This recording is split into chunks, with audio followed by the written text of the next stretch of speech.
commitment to personal service. When the best of big meets the best of small, you get it all. To help you on the road to your horizon. First Horizon Bank. Visit firsthorizon.com/getitall. Did you know your skin is the largest organ of your body? Huh? That's why you should shower with Old Spice Super Hydration Body Wash instead of plain old bar soap.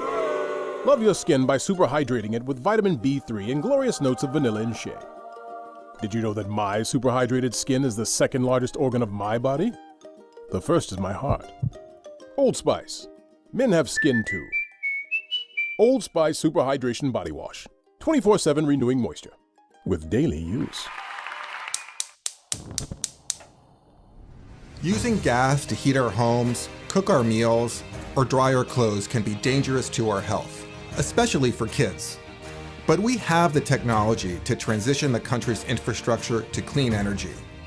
By encouraging local government and state agencies to electrify buildings instead of using dirty gas, we can clean up a public health crisis in our housing and protect the climate. My name is Matt Vespa. I'm a senior attorney at Earth Justice, and I'm going to court to fight for clean energy. Until safe, affordable clean energy is an option in every home, I will never rest. Earth Justice is a national legal nonprofit defending the environment and people's health. Earth Justice is fighting to save lives, protect our climate, and strengthen our economy through the shift to zero emissions. If clean air matters to you, visit us at earthjustice.org. Earth Justice, because the earth needs a good lawyer. At the V Foundation, V is for victory over cancer. V is for victory over giving up. Don't give up. Don't ever give up. Join our team in the fight against cancer at V.org. This hour of the Triangle Sports Leader is powered by Ritchie Law Firm, injury lawyers. Ritchie Law is on top of it. Go to ritchielaw.com. That's ritchielaw.com. They score! WCMC-FM HD1 Holly Springs. All right, so here's what I'm asking you. The last time they played, Carolina won 90-74 in the Smith Center. Right. Who do you think led Carolina in scoring on December 12th, 1987? Kenny Smith. No. Kenny Smith, not available. Not no, Kenny Smith, not available. 87. It would have been the 87-88 season, my senior year in college, in case you need to know. J.R. Reed. That is correct. 21 points. Congratulations, Adam Gold. That's my second. I'm a silver medalist. I got it on the second try. That's a good guess. Thank you. Can I just say that I dig that? It happened. I'm not sure. By the way, it's the Adam Gold Show. Hi, everyone. That's Victoria. I'm Adam. We're on YouTube. YouTube.com/Adam Gold Show or /999 The Fan. You can find us in both places. I'm not sure trivia makes for great radio, but in the context, because that was at the beginning of yesterday's conversation with West Durham, I think that's intriguing. Right. I would be willing for people to ask me trivia questions. Oh, okay. I would be okay with that. Here's what we need. I've actually thought about having a segment where I ask you trivia questions. So I'm here for that. What we need are trinkets. Ooh. We need, I don't know, can we get Adam Gold Show koozies? Maybe. We used to have T-shirts. Yes. Are you a koozie person? I have way too many koozies. I have a drawer full of them. Do you? Mm-hmm. I have 0. Oh, yeah. It's easy. I probably have like 4 of them in my little work bag back here. Do you really? Yeah. What? Anything you want to tell us? I know, right? Check okay. the cup. No, it's just one's probably a station koozie. I think someone gave me a Panther koozie one time, really? And it's just been in the bag. Okay. I'm prepared. See, that's the problem. You have 10,000 koozies, but you never have it when you need it. That's always I never the use it, problem. even when I have it. So Mike Felder would be very upset with me. He is I believe, the king of the koozies. Oh, is he? Oh, yeah. I think he always has one in his back pocket. Wow, he's the king of a lot of stuff. He's like a chef of many amazing. Wonderful things. Yeah, one of my Lots favorite. of koozies. One of my favorite human beings. We probably should talk to him at some point. We do have football starting tomorrow night. Yes. The two college football playoffs semifinals, Notre Dame, Penn State tomorrow. Then we've got Ohio State, Texas on Friday. Then we have the full slate of NFL playoff games. I saw this thread. The Houston Texans, I believe this is the 9th year that they have been in the playoffs. I think so. I'd have to look at the little graph I saw yesterday. I think it's the 9th year that they've been in the playoffs. Every single Houston Texans playoff game, all of them, Saturday, 3:30.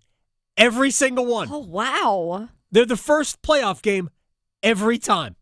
Wow. It is bananas. That's interesting. So what it tells you is not that big of a TV draw. Exactly. And I would like to know what their percentage of winning and losing is on a Saturday at 3:30. Some of those were played against the Bengals, yes. I think, and the Bengals never won a playoff game under with Andy Dalton there, and I'm trying to remember the head Marvin Lewis, the head coach there for a while. He was a very good head coach. He just couldn't get over the hump, and did keep playing on the road a lot.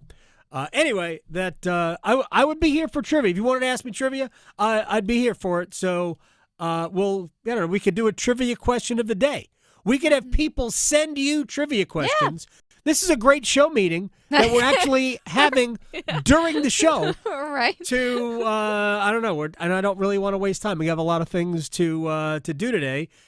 So thank you, and we should start. So we can do that. We'll actually have a little bit of time this hour. We have backloaded the program in terms of friends coming in to talk.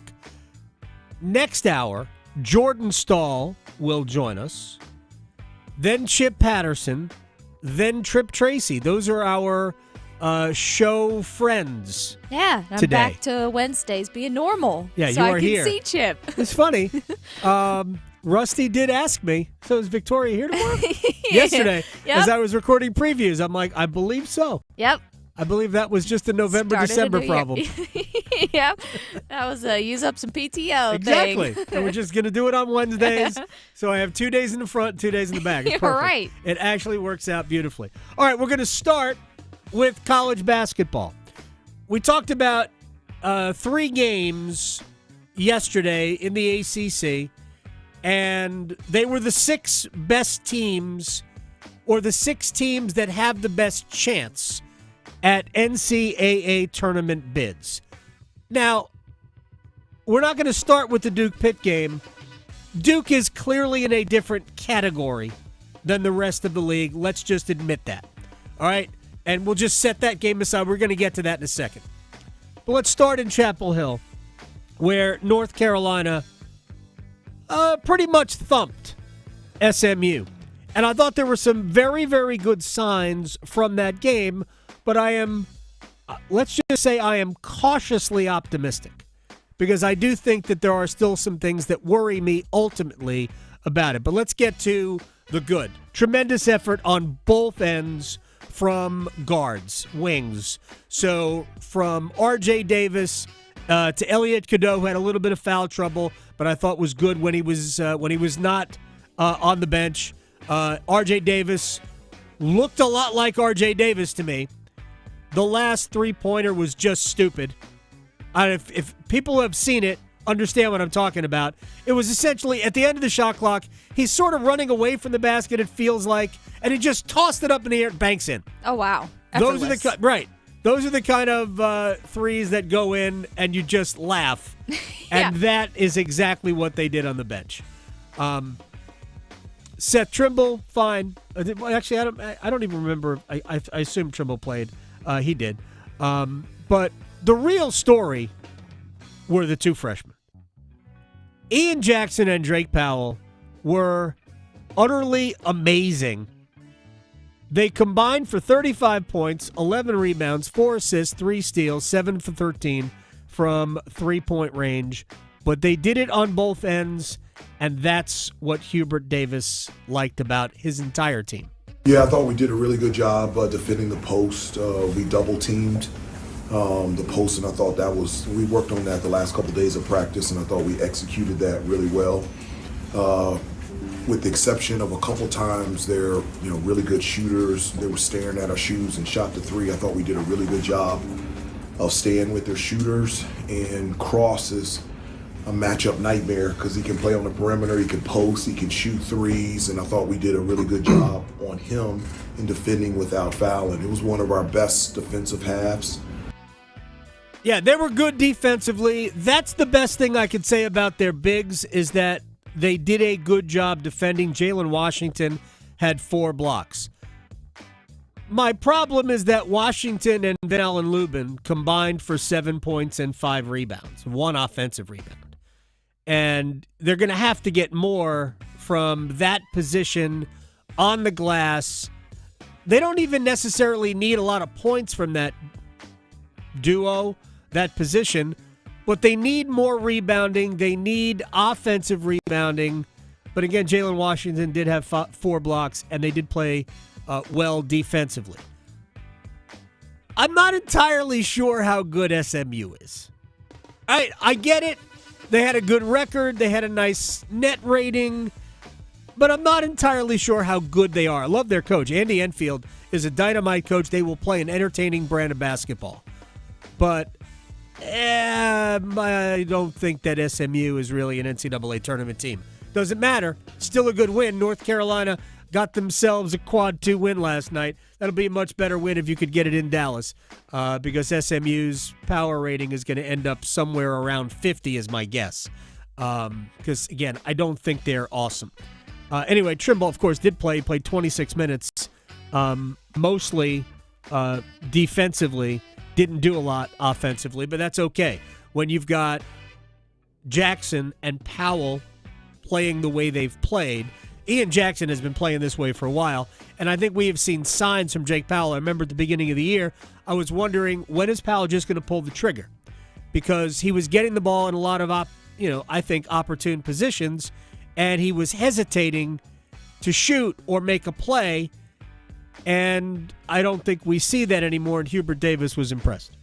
Yeah, I want everybody to be aggressive. I want everyone to shoot the shot when they're open, and I want them to take shots that they practice before and after practice, and shots that I've seen in practice, and shots that Drake took, or shots that I see him work on all the time, and the shots that he takes in practice, and I want him to have the confidence to be able to step up and knock them down. And he gave us a huge lift at the beginning of the game.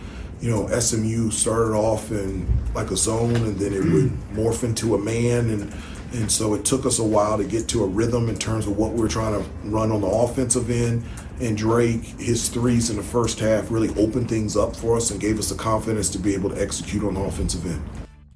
So, again, we talked about this yesterday with West Durham. Carolina's still very, and they're going to be very wing guard oriented the rest of the year. That's how they're going to get their offense. They're going to have at least 3 of those guys, maybe 4 of their 5 best players, and their 5 best players are all on the perimeter. They'll have 4 of those guys on the court probably all of the time. And I think that's the way Hubert would like it, regardless of, matchup, and those are their best players. And North Carolina isn't operating with a lot of margin for error. They're going to need to rely and lean on their best players. The 2 freshmen played the most minutes yesterday, played even more than R.J. Davis, who also had 4 fouls, but still, they got really good efforts from the 2 freshmen. That's the North Carolina game. Over in Durham, and by the way, before I get to that, Louisville beat Clemson in Louisville. I said before the game, in my opinion, it was a more important game for Clemson. Good win for Louisville, but the Tigers are sliding down that net rating. They're going to have to compile a bunch of wins to get themselves back into a position where that win means more to teams who get it. Louisville just needs wins. Clemson right now, I think, is in the right around 40. Clemson, North Carolina, and Louisville are like all next to each other in the net ratings, like 39, 40, 41, or 40, 41, 42. whatever it is. Going to have great records to really improve upon that. As for the Blue Devils, it was, I think Pitt's really, really good. I think people should understand that. Don't stare at the final score and go, oh, Pitt's no good. Nope, Pitt's really good. They have some dynamite players, and they are a very good offensive team, a good shooting team, a physical team, and you saw what Duke did to them. Duke is a wagon. Cooper Flagg drives the wagon, and they have other players who can also light it up. Con Knipple was the best version of Con Knipple yesterday. Tyrese Proctor continues to stack good game upon good game upon good game. Sion James is a serious concern for the opposition. He is, I heard John talking about it last night after the game, where James is a player who can guard point guards, and if you switch, he can guard bigs because he is physical, and he's like 6'5", 6'6". So they've got versatility defensively. Kamen Malawak, the 7'2" center, has good feet and can, while you don't want it on a steady diet, if he has to, he can kind of guard in space. Plus, he's got great recovery quickness. Cooper Flagg is a great defender. They are loaded all over the place. And it does appear that what Duke has are a bunch of guys who are understanding their roles.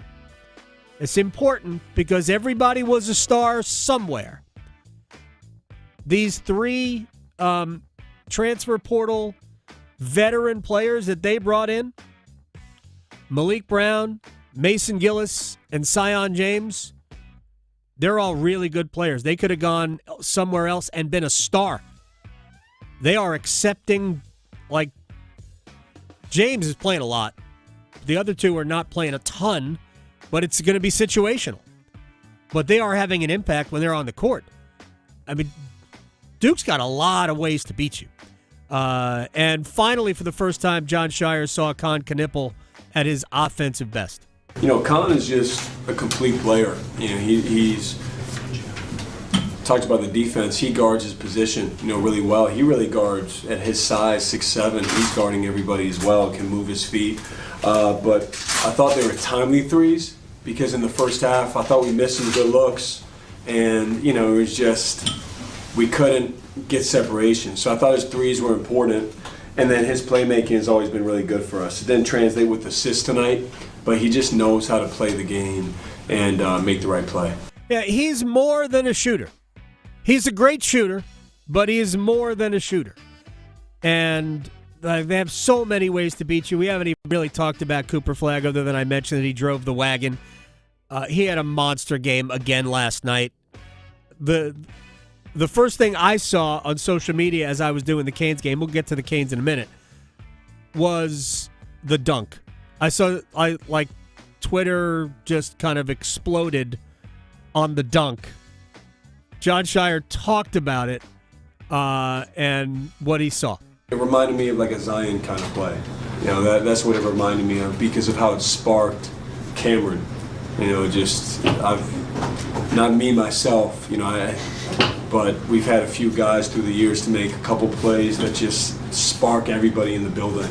And that was one of those moments tonight. At some point, I'm going to ask John, did you think that people would associate you with that dunk? At some point, I'm going to ask him that. Yeah. You didn't have to preface that. No. John Shire was an elite player. Sure, yeah. Yeah. It's just unnecessary. I don't remember him dunking. He could. I know he could. Yeah. Right? He was like a 6'5", 6'6" player, so he could definitely dunk. But I don't remember him doing that. Anyway, maybe I'll talk to Chris Carroll about it. Anyway, the Duke had the lead cut to, I think, 11 at the under 8 media timeout in the second half. It was 58-47 with 7:15 7:57 to go, 7:40, whatever it was. A little under 8 minutes. Pitt was done scoring at that point. Duke scored the last 18 points of the game. When that's your calling card, and that's Duke's calling card, yeah, they're really good. And again, I think Pitt's good, legit good. So, yeah, it's going to be fun to watch the Blue Devils continue over the course of the season. Flag played, he knocked down threes. Man, they were good, really good. Pitt is legit good. So that was a good night. NC State will be on the court tonight. Man, the Wolfpack need to start just getting themselves just in the game. Host Notre Dame. I hope the Wolfpack can pull out a win tonight. I've seen this, and I just look. Last year was amazing. It was super fun. And I don't know if it last year gave people a different sense of where the program is, but my read on State is when you're living through that consistently, it's always going to be difficult to maintain consistency. There's got to be some sort of a core, some sort of a base. I don't believe the Wolfpack have had it. They have certainly had good teams, and they have had dynamic players. I don't know that they have. We haven't seen Mike James, so he's probably the dynamic player. But we haven't seen anybody of this group look like that's the guy we got to stop. Right? So there hasn't even been a Jarkel Joyner, a DJ Horn. That's the guy we got to. If we have any chance to beat State today, we got to beat that. We got to stop that guy. They don't have one of those guys. They do not have Cooper Flag vibes at all. No, and not even half. Again, Duke has a handful of those. Yes. Guys. So anyway, let me get to some NFL stuff real quick, and this is just a plea. And I saw this on Twitter, and our friend Tim Donnelly does the afternoon show here in Raleigh, and occasionally pops in to talk football with us. And I'm only bringing this up because he tweeted about it, and I understand why he did. So somebody tweeted out about Bryce Young on Twitter. I don't know who it was, talking about, hey, this guy might be better than we thought. Garrett Wilson, wide receiver for the Jets, quote tweeted it and said, yes, he is. I don't know if they're friends. I have no idea. Yeah, still nice. Right, very nice. Garrett Wilson has also expressed some displeasure with his current situation. Yes. Right? Which, with the Jets, I don't blame anybody. I see where you're going with this. So, they're talking, the conversation became about a trade for Garrett Wilson. Garrett Wilson's a wonderful player, and I think is going to be a dynamite receiver. Is already a dynamite receiver, but there's room for him to get better. I am begging the Panthers, do not try to acquire a Garrett Wilson, sign T. Higgins to a big money contract. Don't do it. You draft another wide receiver. It's a trap. Don't spend big money on that position unless you know you're going to be able to fill every other weakness that you have in an inexpensive way. Here's the problem for what the Panthers did when they, and I love Bryce Young, when they did what they did at least 1 year, maybe even 2 years sooner than they should have, is that they put themselves behind the salary cap clock. This is the way certain teams have done it. The Brock Purdy effect, or the Jalen Hurts effect, or the Tua Tagovailoa effect, whatever it is. You get this quarterback who is able to come and play, let's just say in year 2. So you get 2 years, maybe 3 years of low-cost, excellent quarterback play, and you can build a team around him that can win. Well, we have just completed year 2. The Panthers are not close to having a team that can take advantage of a quarterback. Now, based on the division, they could win the division. You could win 9 games and win the division. I'm not joking. They could win 9 games next year. Oh, yeah. Or 10 even and win the division. The NFC South is still the NFC South. It is. And we don't know what the status of Tampa's roster is going to be. Atlanta's same thing. Atlanta's going to have a Kirk Cousins salary cap noose around its neck. I mean, they are in trouble with the Cousins deal. Yeah. New Orleans is obviously in a major rebuilding mode. They don't know who their quarterback's going to be. They don't even have a head coach right now. So there's a lot of things that are uncertain about the division. So it's winnable even for the Panthers next year. But when we talk about competing, we talk about competing at the top of the conference. You know, competing with a legit chance to go to the Super Bowl. They're not there.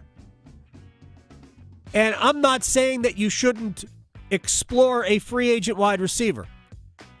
But for my money, I would much rather see any significant free agent dollars put in the defensive backfield, put at edge rusher, linebacker, defensive tackle, getting another offensive lineman.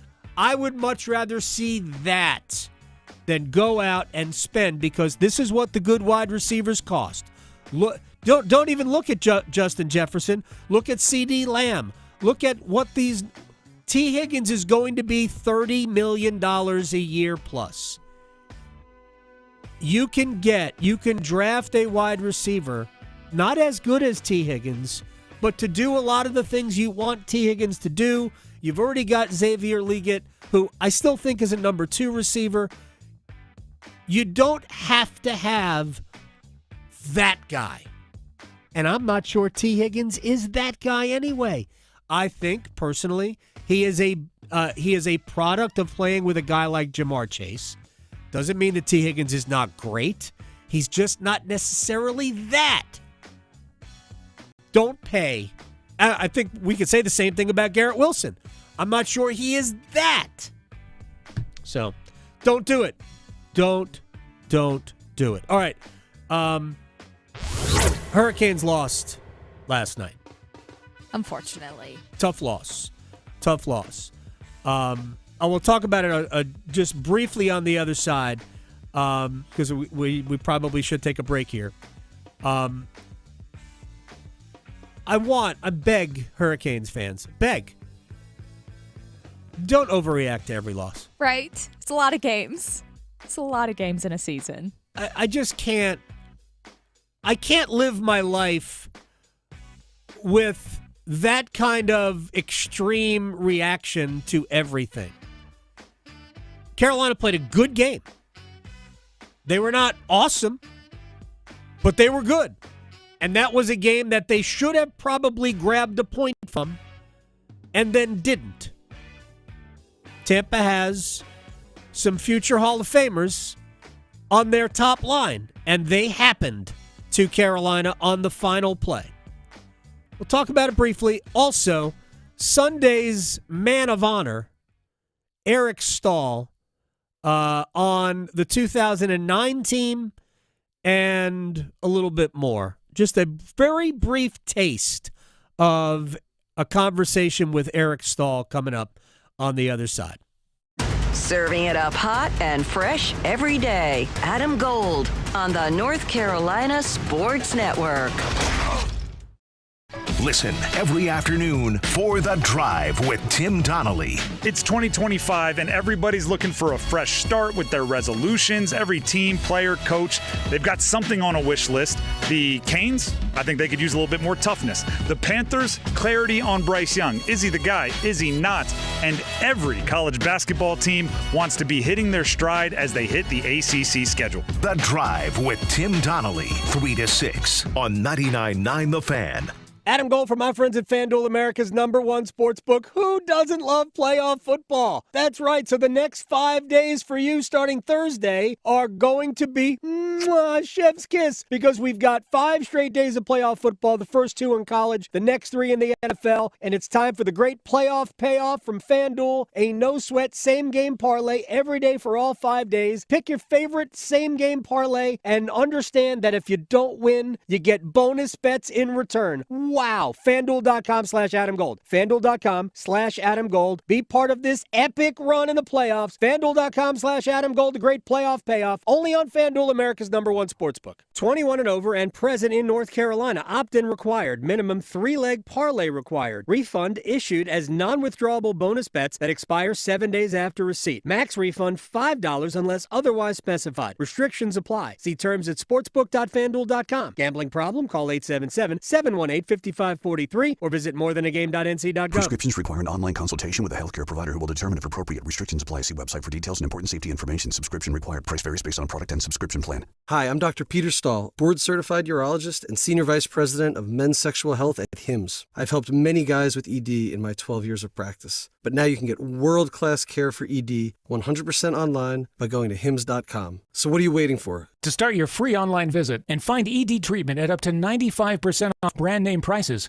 go to hims.com/joy. Organize easy. Organize tough. Customize your work truck or van with upfit solutions from Van Products. Steel and aluminum shelving, toolboxes, data files, cabinets, drawers, conduit carriers, ladder racks, everything safe and secure. Everything built as unbreakable as you by Adrian Steel. Backed by the best warranty in the business. 3 years, 36,000 miles. Everything custom installed by Van Products so you know it's done right. From a single work rig to a fleet, choose custom installed upfit solutions from Van Products. Homeowners, it's time to start fresh in 2025. Hey, it's Dennis Cox. Loan Pronto is here to help you take control of your finances in 2025 by lowering your house payment and consolidating that nagging debt.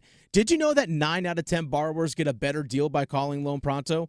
Right now, Loan Pronto has some of the most competitive offers for refis, debt consolidation, and purchase loans, starting in the low 5s APR. If your current rate is over 6%, don't settle for paying too much. Even if you're in process with another lender, call Loan Pronto. Lock in a lower rate today and close in as little as 2 weeks, often with no appraisal. You can even skip your next 2 house payments. It's fast, easy, and hassle-free. Get your personalized Loan Pronto rate quote instantly with no hard credit pull and no upfront fees. Call 919-381-1760 or loanpronto.com. 919-381-1760, loanpronto.com. Equal housing lender, NMLS 1661781, subject to lender approval, NMLSconsumeraccess.org. I don't feel so good. You do feel hot. Dayquil Kids will take care of that fever. What about my cough? Dayquil Kids has that covered. Will it make my throat feel better? Yes, that too. But will it taste good? Yep, Dayquil Kids comes in your favorite flavor. Purple? Well, yes, it's grape. Try new Dayquil Kids Plus Fever, the daytime coughing, aching, sore throat fever just for kids medicine. Safe for kids 6+. Use as directed. This is Adam Gold. When the U.S. Space Force plays Air Force in the Military Bowl, then I will recognize the It'll be out of this world. The anthem. Sorry, I had to. The Adam Gold Show.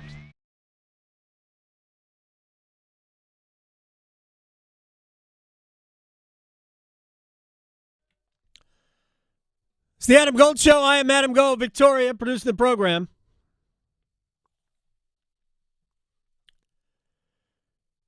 Couple of things about coaching. One that involves Bill Belichick before we get to the Hurricanes' loss in Tampa last night. First, according to Tom Pelissero of NFL Network, NFL.com, multiple NFL teams, Victoria, have inquired about legendary coach Bill Belichick and would he reconsider his move to college football? Oh, look at that. Among those teams, according to Tom, the Raiders, who have a minority owner named Tom Brady. That is true, even though that is a gross place to coach. Yeah. Just prepare yourself. I don't see him leaving this new one for that, even with Tom. Here is the problem. And I don't know what the reason for it was, but that clause in Bill Belichick's contract that has the buyout dropped from, I think, $10 million to $1 million after June 1st. Right? So on, or June, whatever is it June 1st? I think it was June 1st, whatever it is. So the last day of May 31st, it cost you $10 million to get out of the contract. But the next day, it cost you $1 million to Right. get out of the contract. People went, oh, he's going back. Like, I would never, ever, ever say that nothing is possible. Because you don't know people. Yeah. But I would find it absolutely stunning if Bill Belichick didn't coach at least 1 year Right. at the University of North Carolina. Right. Stunning if that were to happen, because there is no way you could. That would be such a bad look. That's it. There's no way you could professionally live that down. No. There's zero chance. And I don't care. Like, Nick Saban lived it down when he left Miami, right? But he coached Miami for, 2.5 years. Then he said, I like this job. I'm not looking to leave. And, 3 days later, he was the head coach at Alabama. But that was how many years ago? If he didn't win 1 billion college football national championships, that would have been the first thing on his resume, right? But he was one of one when it comes to college football coaching. And he stuck it out for at least 2.5 years or whatever it was with the Dolphins. 2 years, 3 years, I don't remember. But he at least tried it. So, yeah, Bill is at least going to coach a year at UNC. Ever since he signed the paperwork, he's been all in. I've been a UNC fan forever. My dad, yada, yada. I want to meet the person who is, I have not seen an official Bill Belichick. I've seen a bunch of parody accounts. Oh, yeah. Okay, yeah. I've seen a bunch of parody. One of them was like UNC Chapel Bill or something like that. Mm-hmm. Yeah, I've seen that. But it bothered me that he wasn't at the bowl game. Yeah. I mean, I don't know if he needed to be at the bowl game, but still, I kind of think he should have been. But anyway, it doesn't matter. That would be a me thing. The university probably doesn't. I don't know if they care or not. Anyway, that Bill's going to coach. He's going to coach at Carolina for at least a year. I think they're going to, and they're investing a lot of money and trying to make this work. And I hope it does. We can all have our skepticism about it. My skepticism is tempered because I think that we have no clue what the college football universe is going to look like, even this upcoming year. And until we know, this might be the way of the future, and maybe North Carolina will be ahead of it, if in fact they are, because maybe it'll be like Colorado. Maybe. Right? Speaking of which, there are people who think that Deion Sanders might be of interest to teams in the NFL because, at the very least, if you're one of those teams and you have an early pick, and Deion Sanders is your coach, he's coming with baggage. His son. son.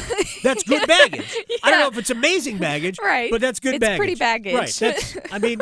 Shador has a chance to be good. I don't know, I wouldn't touch any of the quarterbacks with a high pick. I think there are better players in this draft that I know will be good. I think all the quarterbacks are question marks. All right.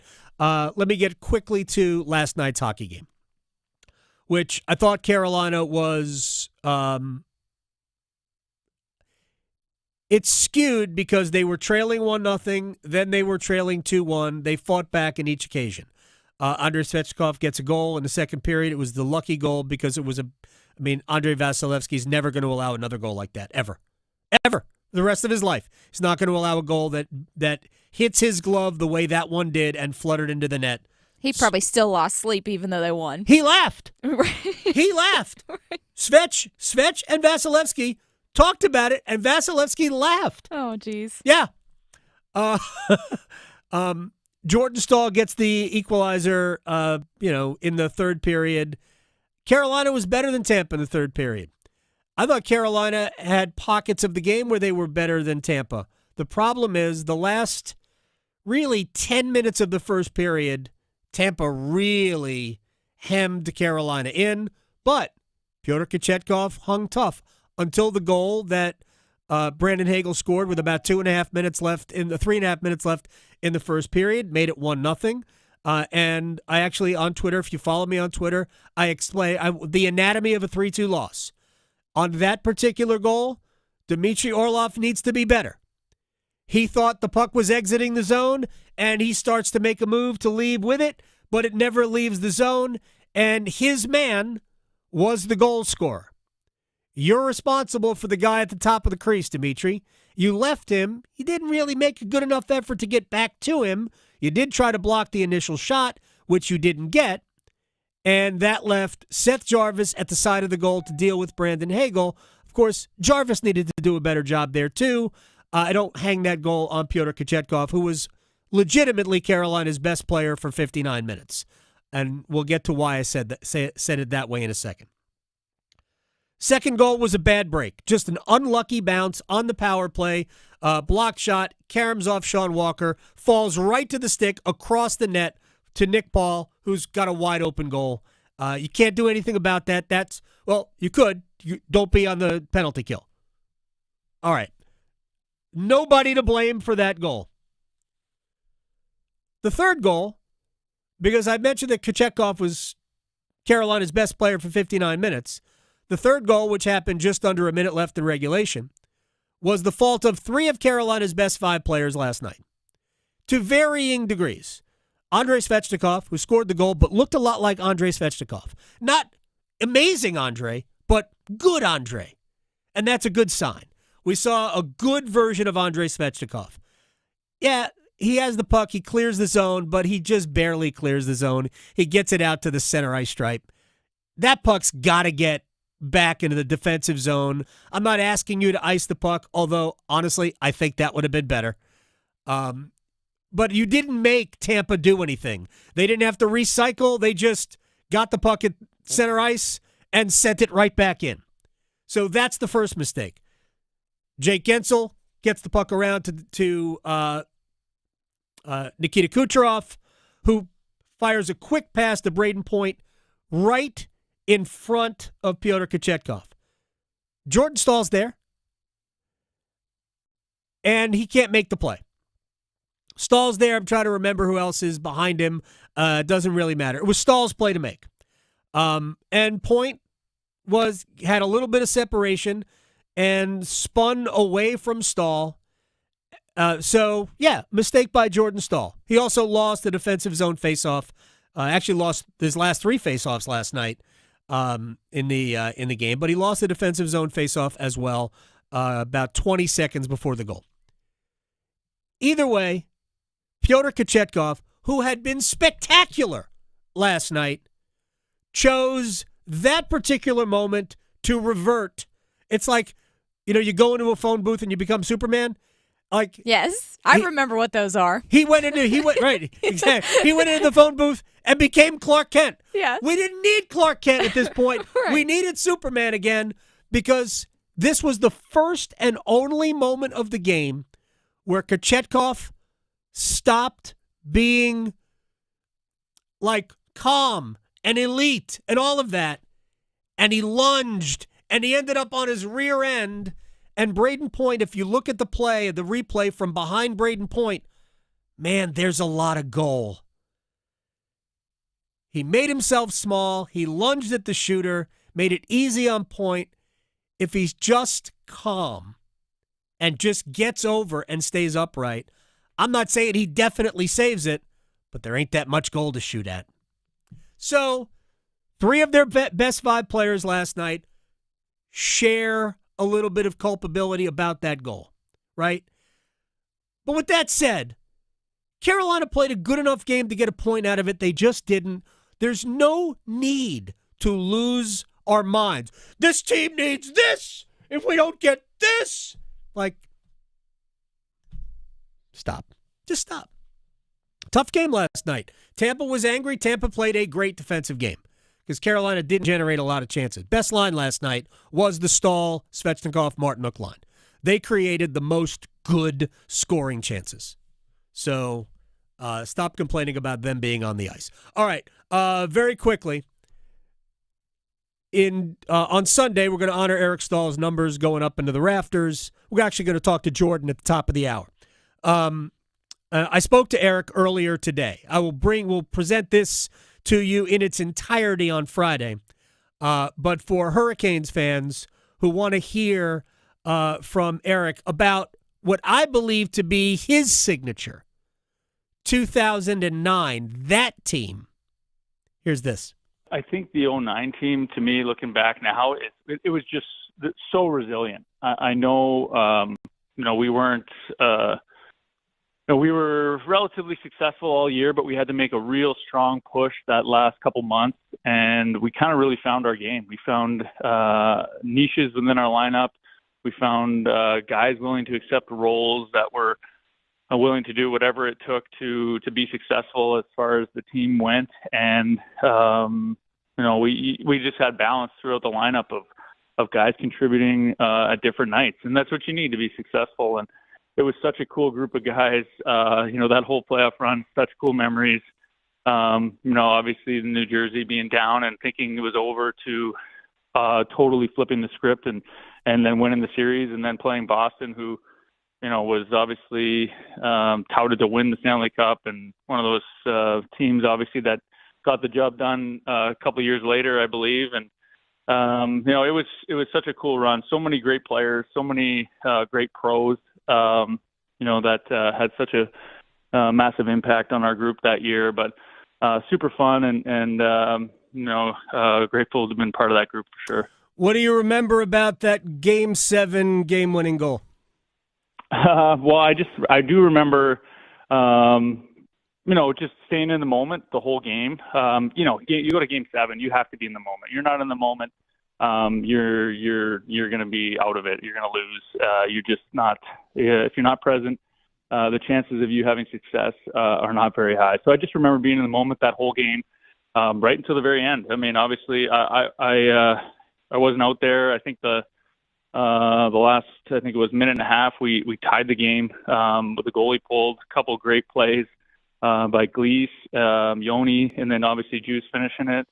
And then, I remember jumping back over the boards after we had scored that goal, and I think I'm pretty positive I said to Rosie, I'm like, let's just go win it. And I don't know if he looked at me a little sideways or how he looked, but obviously the play continued to develop and didn't have a lot of free ice. I felt like that whole series, it was so tight against New Jersey back then. And, it was a great little bump pass from Rosie, and I got like a bunch of speed in the neutral zone and was able to put a good shot on net and, to catch one of the best goalies of all time with a shot there to win it with not much time left in Game 7 is pretty special. And, kind of shocked everybody there. And I had a lot of messages after that game of people that were in shock with how that game turned on its head there the last minute and a half. So pretty cool memory for sure.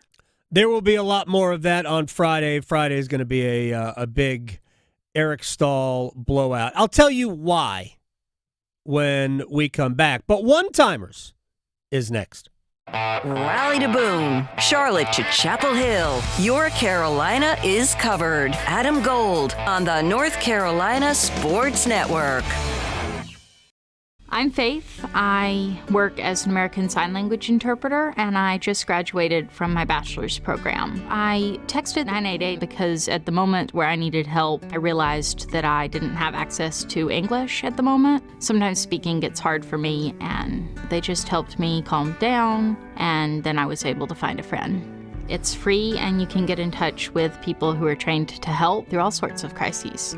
Call, text, or chat 988 24/7. Did you know that since you have public power, your electricity is operated and controlled by people in your community, not by a for-profit investor-owned company? These local folks are directly accountable to you. They don't answer to shareholders. They make decisions for the good of your community. What's more, your public power provider invests in your community, providing jobs and supporting your local economy. Local people working together to meet local needs. That's public power. Learn more at electricities.com. The North Carolina Carolina Department of Health and Human Services is looking for people age 21 or older to volunteer in long-term care facilities. Community Advisory Committee volunteers help residents and their families advocate for the needs of individuals living in long-term care facilities, such as nursing homes, assisted living facilities, and family care homes. Volunteers must complete orientation and training to become designated and certified representatives of the Long-Term Care Ombudsman Program. Visit ncdhhs.gov/aging to find your county's ombudsman.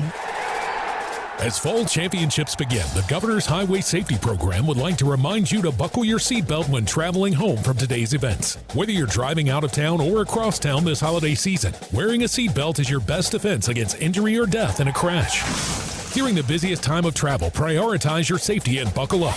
Every seat, every time. And remember, click it or ticket. It's the law. This message brought to you by the North Carolina High School Athletic Association and the Governor's Highway Safety Program. Healthcare.gov has plans for health because you have plans for life. All plans cover doctor visits and emergency care to keep you and your family running strong. All plans cover hospital stays and prescriptions so you can have peace of mind. Visit healthcare.gov to explore health plans from the brands you know. 4 out of 5 customers can find a health plan for $10 or less per month with financial help. Healthcare.gov is here for you. Final deadline to enroll is January 15th. Paid for by the U.S. Department of Health and Human Services. AARP is working hard to make sure people in North Carolina are getting the most out of life. Whether it's helping you stay healthy, save more money, care for loved ones, or simply have some fun, AARP is making a difference in communities across the state. You have a wise friend and fierce defender with AARP. Learn more about progress being made for older adults in the state by listening to AARP Without Limits. You can find the latest episodes of AARP Without Limits wherever you listen to your podcasts. It's that time of year when we gear up to cheer on our favorite team. Don't let COVID-19 and the flu stop you. So make sure you don't have to cancel on the team you love the most by getting your flu and COVID vaccines. They are safe and effective. Both flu and COVID vaccines have been updated to fight against new virus strains spreading this fall and winter. So make sure you don't miss the big game and you protect those around you. Ask your healthcare provider about updated flu and COVID-19 shots. Visit myspot.nc.gov and find yours today. Have you ever noticed how little things can make a big difference? You know, when someone smiles at you, and right away you feel better. So why not pass on that smile to the next person? And then the next person passes it on to another. Winning friends one smile at a time. It's easy to do. In North Carolina, we have always taken pride in being kind. Little things do make a difference. Makes you feel better. Makes everyone around you feel better. When you're high, you feel different. But if you feel different, you drive different. So don't drive high. Brought to you by NHTSA and the Ad Council. This is Adam Gold. Home runs are homers, not dingers, not jacks, not bombs. Can I use tater? No. Can we say going yard? Oh, yes. Right? If we can't exaggerate, if we can't use colorful, flowery metaphors and descriptions, why are we here? The Adam Gold Show.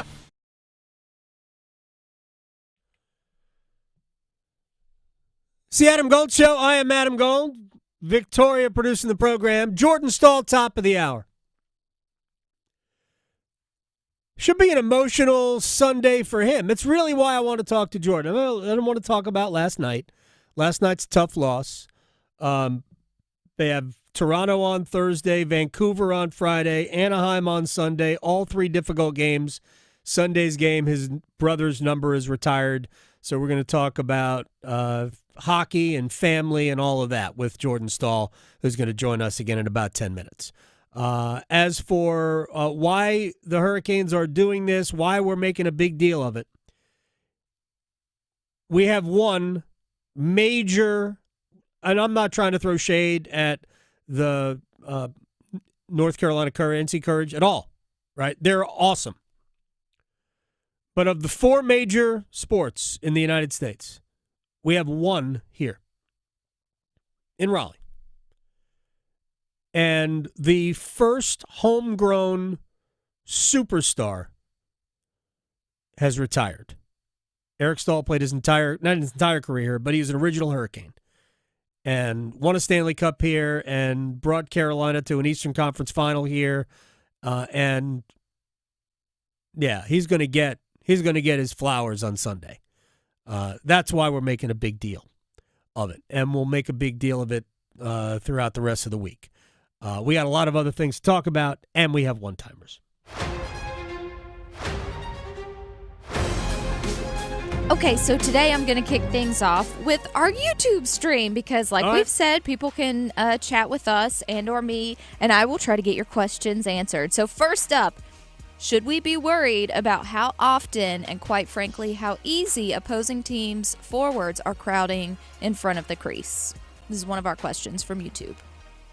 I mean, I don't think it's any different than we have seen. Yeah, it happens, especially on the power play.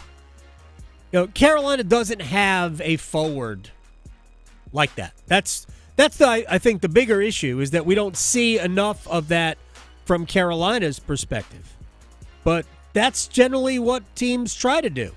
Hurricanes don't do as good a job sometimes as they should, but you do see it from the Staal line. I do. I think you see it from Kokiniemi.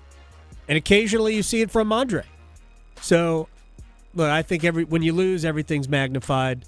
And Carolina's not a physical defense. If that's what we're getting at, I would like to see Carolina be a little bit more physical on the back end. But it generally happens on a power play.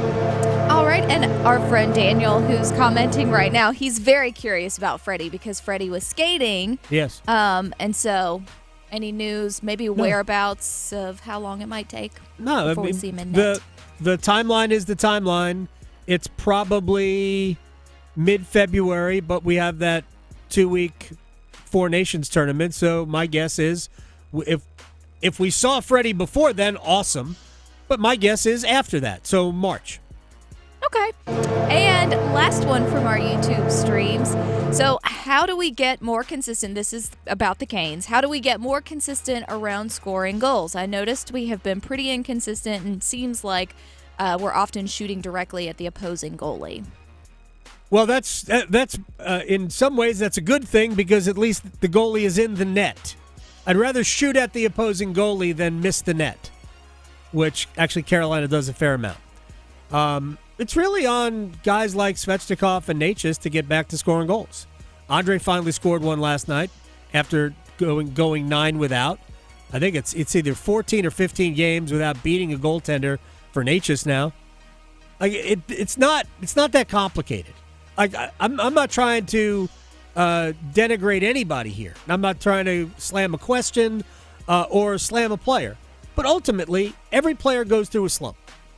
No matter who you are, you go through a slump.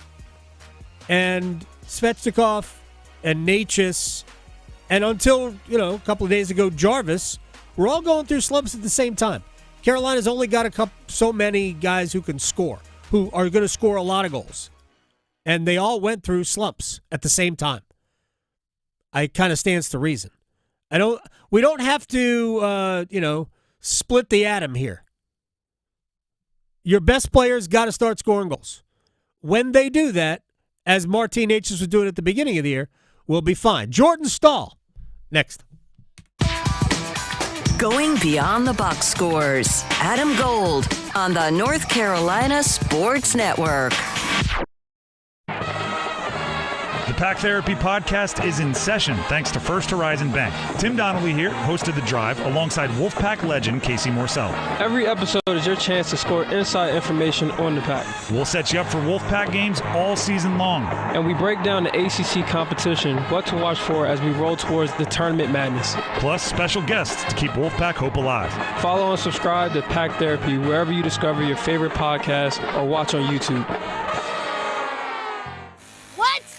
We're expanding the North Carolina Education Lottery Winners Club. That's a pretty big wrecking ball. Well, with all these new scratch-offs, this place is going to be packed with new winners. Okay, let's go ahead and knock this wall down. This is where we're putting the polo field.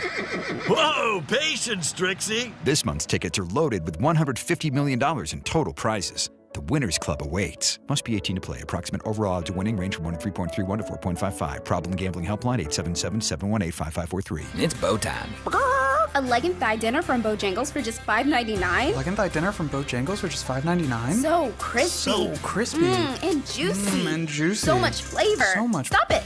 what are you doing? What, you expect me to get this delicious deal and not say anything? You're unbelievable. You're unbelievable. With a boldly seasoned leg and thigh, choice of fixin', a biscuit, and legendary iced tea, it's a deal so good it's worth repeating. So eat and repeat while it lasts. It's bow time. It's bow time. Dine in, drive through, or tap your favorite delivery app and have Bojangles come to you. Satisfy your craving for flavor right now with Bojangles 2-piece dinner. 2 pieces of Bojangles dark meat chicken, your choice of fixin', a biscuit, and iced tea for just $5.99. That's right, just $5.99 for limited time at participating Bojangles. What are you waiting for? When you're hungry, it's always bow time. Tim Donnelly here for DraftKings Sportsbook. Playoffs? We're talking about playoffs? Get in on the action at DraftKings Sportsbook, an official sports betting partner of the NFL. Scoring touchdowns is key to winning in the playoffs, and you can score big by betting on them at DraftKings, the #1 place to bet touchdowns. Ready to place your first bet? Try betting on something simple like a player to score 6. New DraftKings customers can bet $5 to get $200 in bonus bets instantly. Download the DraftKings Sportsbook app and use code TIMD. That's code TIMD for new customers to get $200 in bonus bets instantly when you bet just $5. Only on DraftKings. The crown is yours. Gambling problem? Call 877-185-543 or visit morethanagame.nc.gov. 21 plus, North Carolina only. Eligibility restrictions apply. Bonus bets expire 168 hours after issuance. For additional terms and responsible gaming resources, see dkng.co/audio. Earth Justice is a national legal nonprofit fighting to protect people's health, to preserve magnificent places and wildlife, and to combat climate change. Visit us at earthjustice.org. Earth Justice, because the earth needs a good lawyer. Oh, could this vintage store be any cuter? Right? And the best part? They accept Discover. Accept Discover? In a little place like this? I don't think so, Jennifer. Oh, yeah, huh? Discover's accepted where I like to shop. Come on, baby, get with the times. Right, so we shouldn't get the parachute pants? These are making a comeback. I think. Discover is accepted at 99% of places that take credit cards nationwide. Based on the February 2024 Nielsen report. This hour of the Triangle Sports Leader is powered by Ritchie Law Firm, injury lawyers. Ritchie Law is on top of it. Go to ritchielaw.com. That's ritchielaw.com. WCMC HD1 Holly Springs. Take us with you on the radio, Instagram, TikTok, Alexa, and YouTube. 99.9 The Fan, the Triangle Sports Leader. I saw there was some shade out there about why they're using Thielen so much. Right. Like, because the quarterback loves him. Yeah, and I know he doesn't need the reps, but it helps Bryce to get the reps. And it's fun to watch Adam Thielen ball out. I could not be a bigger fan I love him. of any player in the NFL than I am of Adam Thielen. I'm just not joking. If I were the Panthers, I would consider an extension. I feel like Adam Thielen is the Jordan Martinook for the Panthers. Wonderful analogy. Thank you. Wonderful analogy. It feels like he's great for the locker room too. Yep. And he's great on the field. He is, and he's good for the quarterback. Isn't it great where we can work in, although you did it, a hockey reference with the Hurricanes to a football story? It's like peanut butter and jelly. Oh, man. Awesome. Absolutely awesome. It's the Adam Gold Show. Thank you very much for spending some time with us. I am Adam Gold. That is Victoria. We are live on YouTube, as we always are. YouTube.com/Adam Gold Show /999 The Fan. Either way, get to the same spot. Just like go to youtube.com/Canes Corner, and you can listen to the podcast or watch the podcast live, and we do it after every Hurricanes game. So speaking of the Hurricanes, the captain of the Hurricanes, Jordan Staal, is joining us. And I don't know if you knew this or not, Jordan. First of all, thank you very much. In a very busy stretch, not only of games, but of family for you. Thank you very much for coming on. All right. I don't know if they told you, but I really have very little desire to talk about last night. I mean, I do because I've already done it, and I'm sure you've moved on from last night. I'm really more interested in how you are thinking and approaching Sunday and what's going to happen with your brother. I'm not sure you're aware. He's getting his number retired. Crazy, eh? I'm just going to try to hold back some tears is about it, I'm sure. But, yeah, it's going to be an emotional night. It's going to be a crazy week with a lot of family coming in and friends and all the things. But rightfully so, it's going to be an amazing celebration. And I'm hoping the fans are as excited as I am and my family. And it's just a really cool honor. Has that whole deluge of Staal family, has it begun yet? I'm in the middle of the grind. I haven't really thought much about all that, but we got my parents coming in. I think, what day is it today? Is it Wednesday? I think they're coming in tomorrow, and as well as Eric, and then the rest of the crew is kind of slowly trickling in. But it'll be a chaotic but fun week for sure. All right, so here's what I want you to take me to the backyard. What were those days like? Because it wasn't just you and Eric, but Mark and Jared. So take me into the backyard. What was that like? Yeah, it was. My dad, instead of buying all the little tinker toys, he decided to buy us a big toy, and that was a rink. So when it got cold, which was quite often up in Thunder Bay, he iced it down for us and kind of created our own little playground. And it was just an amazing little spot that you could just fall in love with the game of hockey. And we played a lot of just random games, whether it was pig or but we had little games of 2-on-2, and we had our cousins over or friends over, and we'd find a way to play little bigger games. And it was just a constant, or it could just be me out there by myself or Eric or whoever it was just a constant toy that we were always out there and trying to make sure our toes wouldn't fall off. But outside of that, we had a blast out there, and it was just like I said, it's a big toy that we didn't think much of it. We just enjoyed being out there and having fun with it, and obviously it turned into something a lot bigger than we were expecting for sure. How competitive were the two of you and your other two brothers as well? But how competitive were you against each other? Yeah, there were some close calls for sure. You got a couple. You're trying to track a guy one-on-one. He tries to do a little toe drag and elbows you right in the face, and next thing you know, a stick's getting thrown across the rink. And my mom, I don't know how she had sixth sense for that or something, but she would turn off the lights of the whole rink and send us all back inside if she started hearing too much screaming. And but it was pretty cordial for the most part, but there were some close calls that could have got a lot uglier. But I think honestly, Eric kept it everyone pretty even, and made sure no one took advantage of anyone else. So he's, I believe, like 4 years older than you. When was the first time you beat him in one of your games?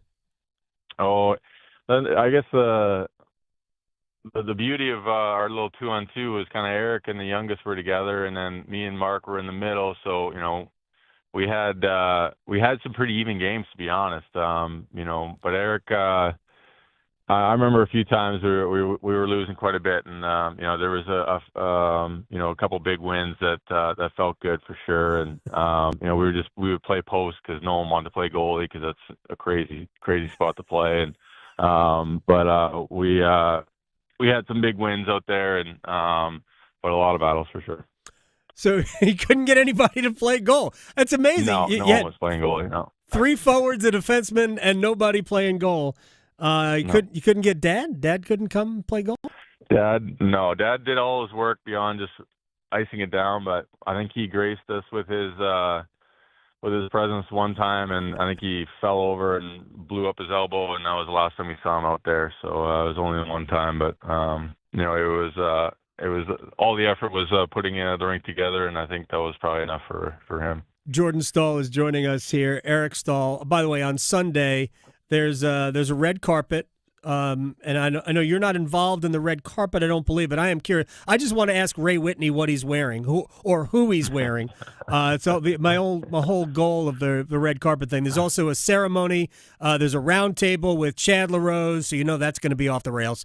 Mike Commodore is involved in it. I think Matt Cullen as well. Ray Whitney is also part of it. It should be a lot of fun. I don't know if you're going to check out the alumni game. Your brother's probably in the best shape of any of the people who are going to play in the alumni game. Either that or your head coach.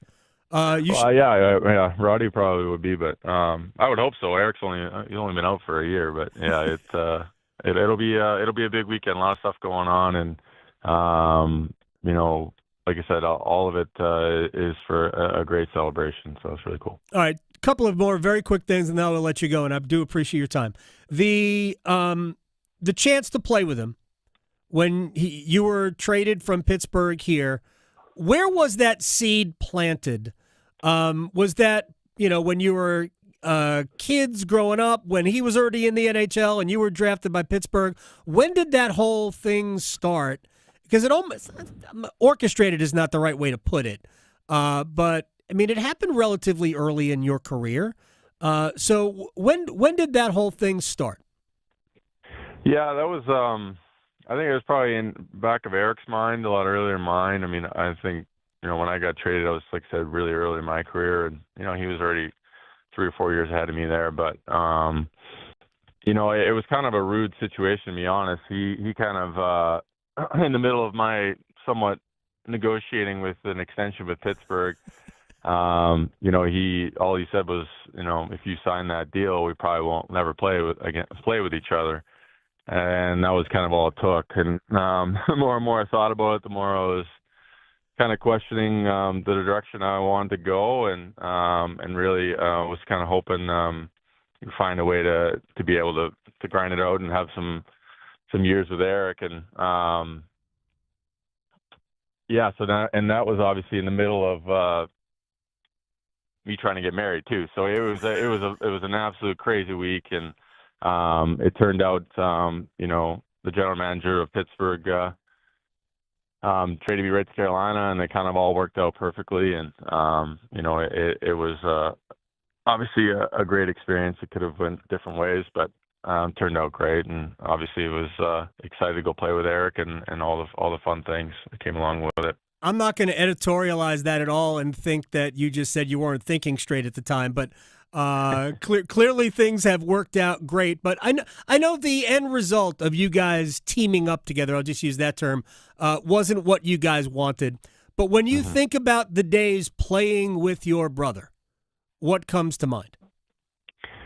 Yeah, I think obviously there's not a ton of on-ice great moments. Obviously there's a few here and there. Even playing on the same line was really fun and really cool, and I thought we really kind of dominated. But it was that was really some fun times. I think when I look back, I think of his kids' birthday parties and having all our families there and watching us together and just all the family moments for sure kind of stick out in my mind. I know I wouldn't be able to do that obviously playing anywhere else. So watching our families grow up together and being able to just have the day to day with the bro and really just seeing his day-to-day and his character and how he carries himself in the room and his leadership. I learned a lot from that and the way, he led the room. And, it was just a lot of really cool experiences for sure. All right, final thing. And I appreciate your time. I know, man, you're busy. You just came off the practice rink. So what are you going to be thinking about when 12 goes up next to 17, 10, and 2? Oh, man. It just gives me chills. So I'm not 100% sure, and hopefully nothing too crazy emotions come out of it, but I'm sure it will. And like I said, I think it'll be a lot of the same, the memories of just playing with them and and the family stuff and just everything growing up and all of it really, and just what this game of hockey is family and how appreciative we are of the game and the people that we've played with and have gotten to know and just the game itself and have so much and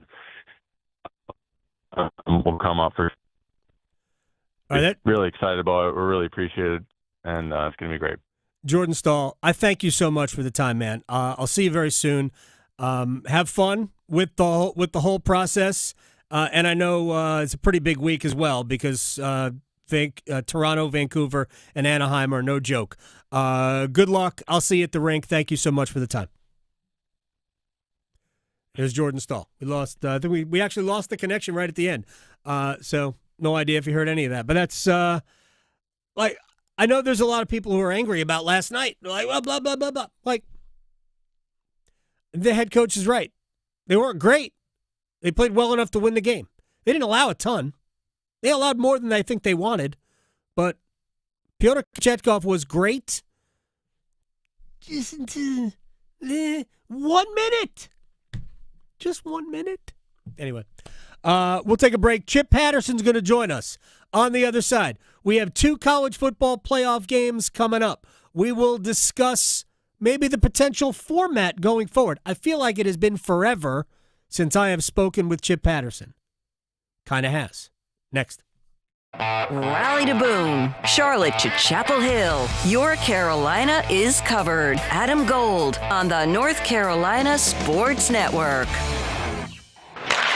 Hey, it's Adam Gold, and do you have a late-night craving for in-depth analysis on the Carolina Hurricanes and their latest game, their latest win, their pursuit of the Stanley Cup? Well, I can quench your thirst. I can feed that appetite on the Canes Corner podcast, the morning after edition, which drops the morning after every Hurricanes game. Get it wherever you get your podcast. Brought to you by the Aluminum Company of North Carolina. Don't go through another year with all that high interest debt. Let Loan Pronto wipe it all out now. Hey, it's Dennis Cox. Loan Pronto's Rapid Equity Loan makes it easy to pay off all your credit cards or tackle that 2025 home improvement project. Get cash in your pocket fast. No appraisals, no paperwork, no waiting. Loan Pronto's AI-driven tech gets you approved and funded in as little as 1 day. One client got $150,000 approved in under 24 hours. Paid off all their credit cards, 2 cars, and a personal loan, saving over $1,500 per month. With low fixed rates and lightning fast transfers, you can do it too. Consolidate debt, improve your home, take control of your finances.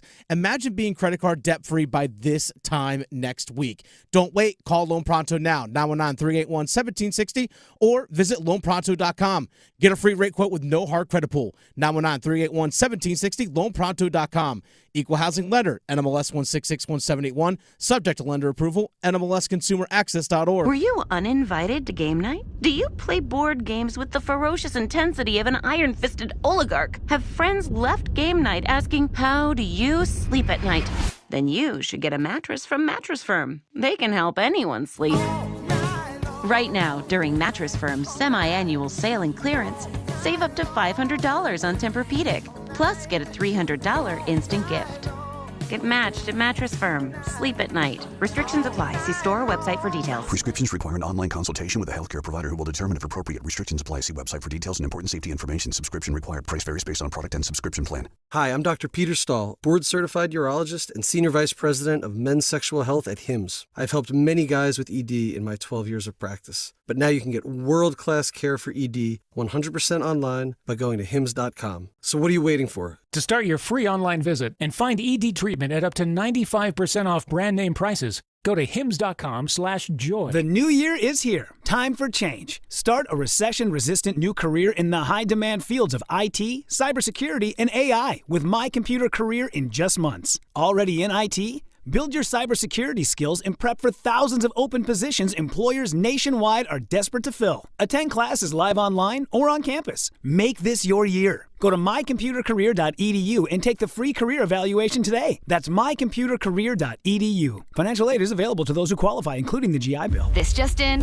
hot off the bench press. Planet Fitness has added new strength equipment. Save $28 or more when you join today, and you can be one of the first to try it out. We're raising the bar with new benches, and our new hack squat will have you actually looking forward to leg day. Plus, we're still repping all of the best-in-class equipment we've always had, with most clubs open 24 hours, so you can work out your way on your time. So let's do this. Join Planet Fitness today and save $28 or more. Just $1 down, $15 a month, cancel anytime. Deal ends January 10th. See Home Club for details. Tim Donnelly here for Zero Res. 2025 needs to start clean. Get all that dirt from 2024 out of your carpets, tiles, rugs, upholstery, every surface in your house, because in 2025, we're starting Zero Resified. Biggest sale of the year. 3 rooms of carpets cleaned, starting at just $109, and take $100 off your air duct cleaning while you're at it. Offer is open through January 31st, so visit ZeroResRaleigh.com or call 919-995-0000. This is Adam Gold. 80-second mark, I scream in the booth. I screamed in the booth. Why the heck is he still on the ice? Did you say it in Finnish? I should have. Yes. No, he wouldn't. He curses in English. He does. All right, 2 seconds later, he scored. Yes. And I went, oh, that's why. That's what. The Adam Gold Show.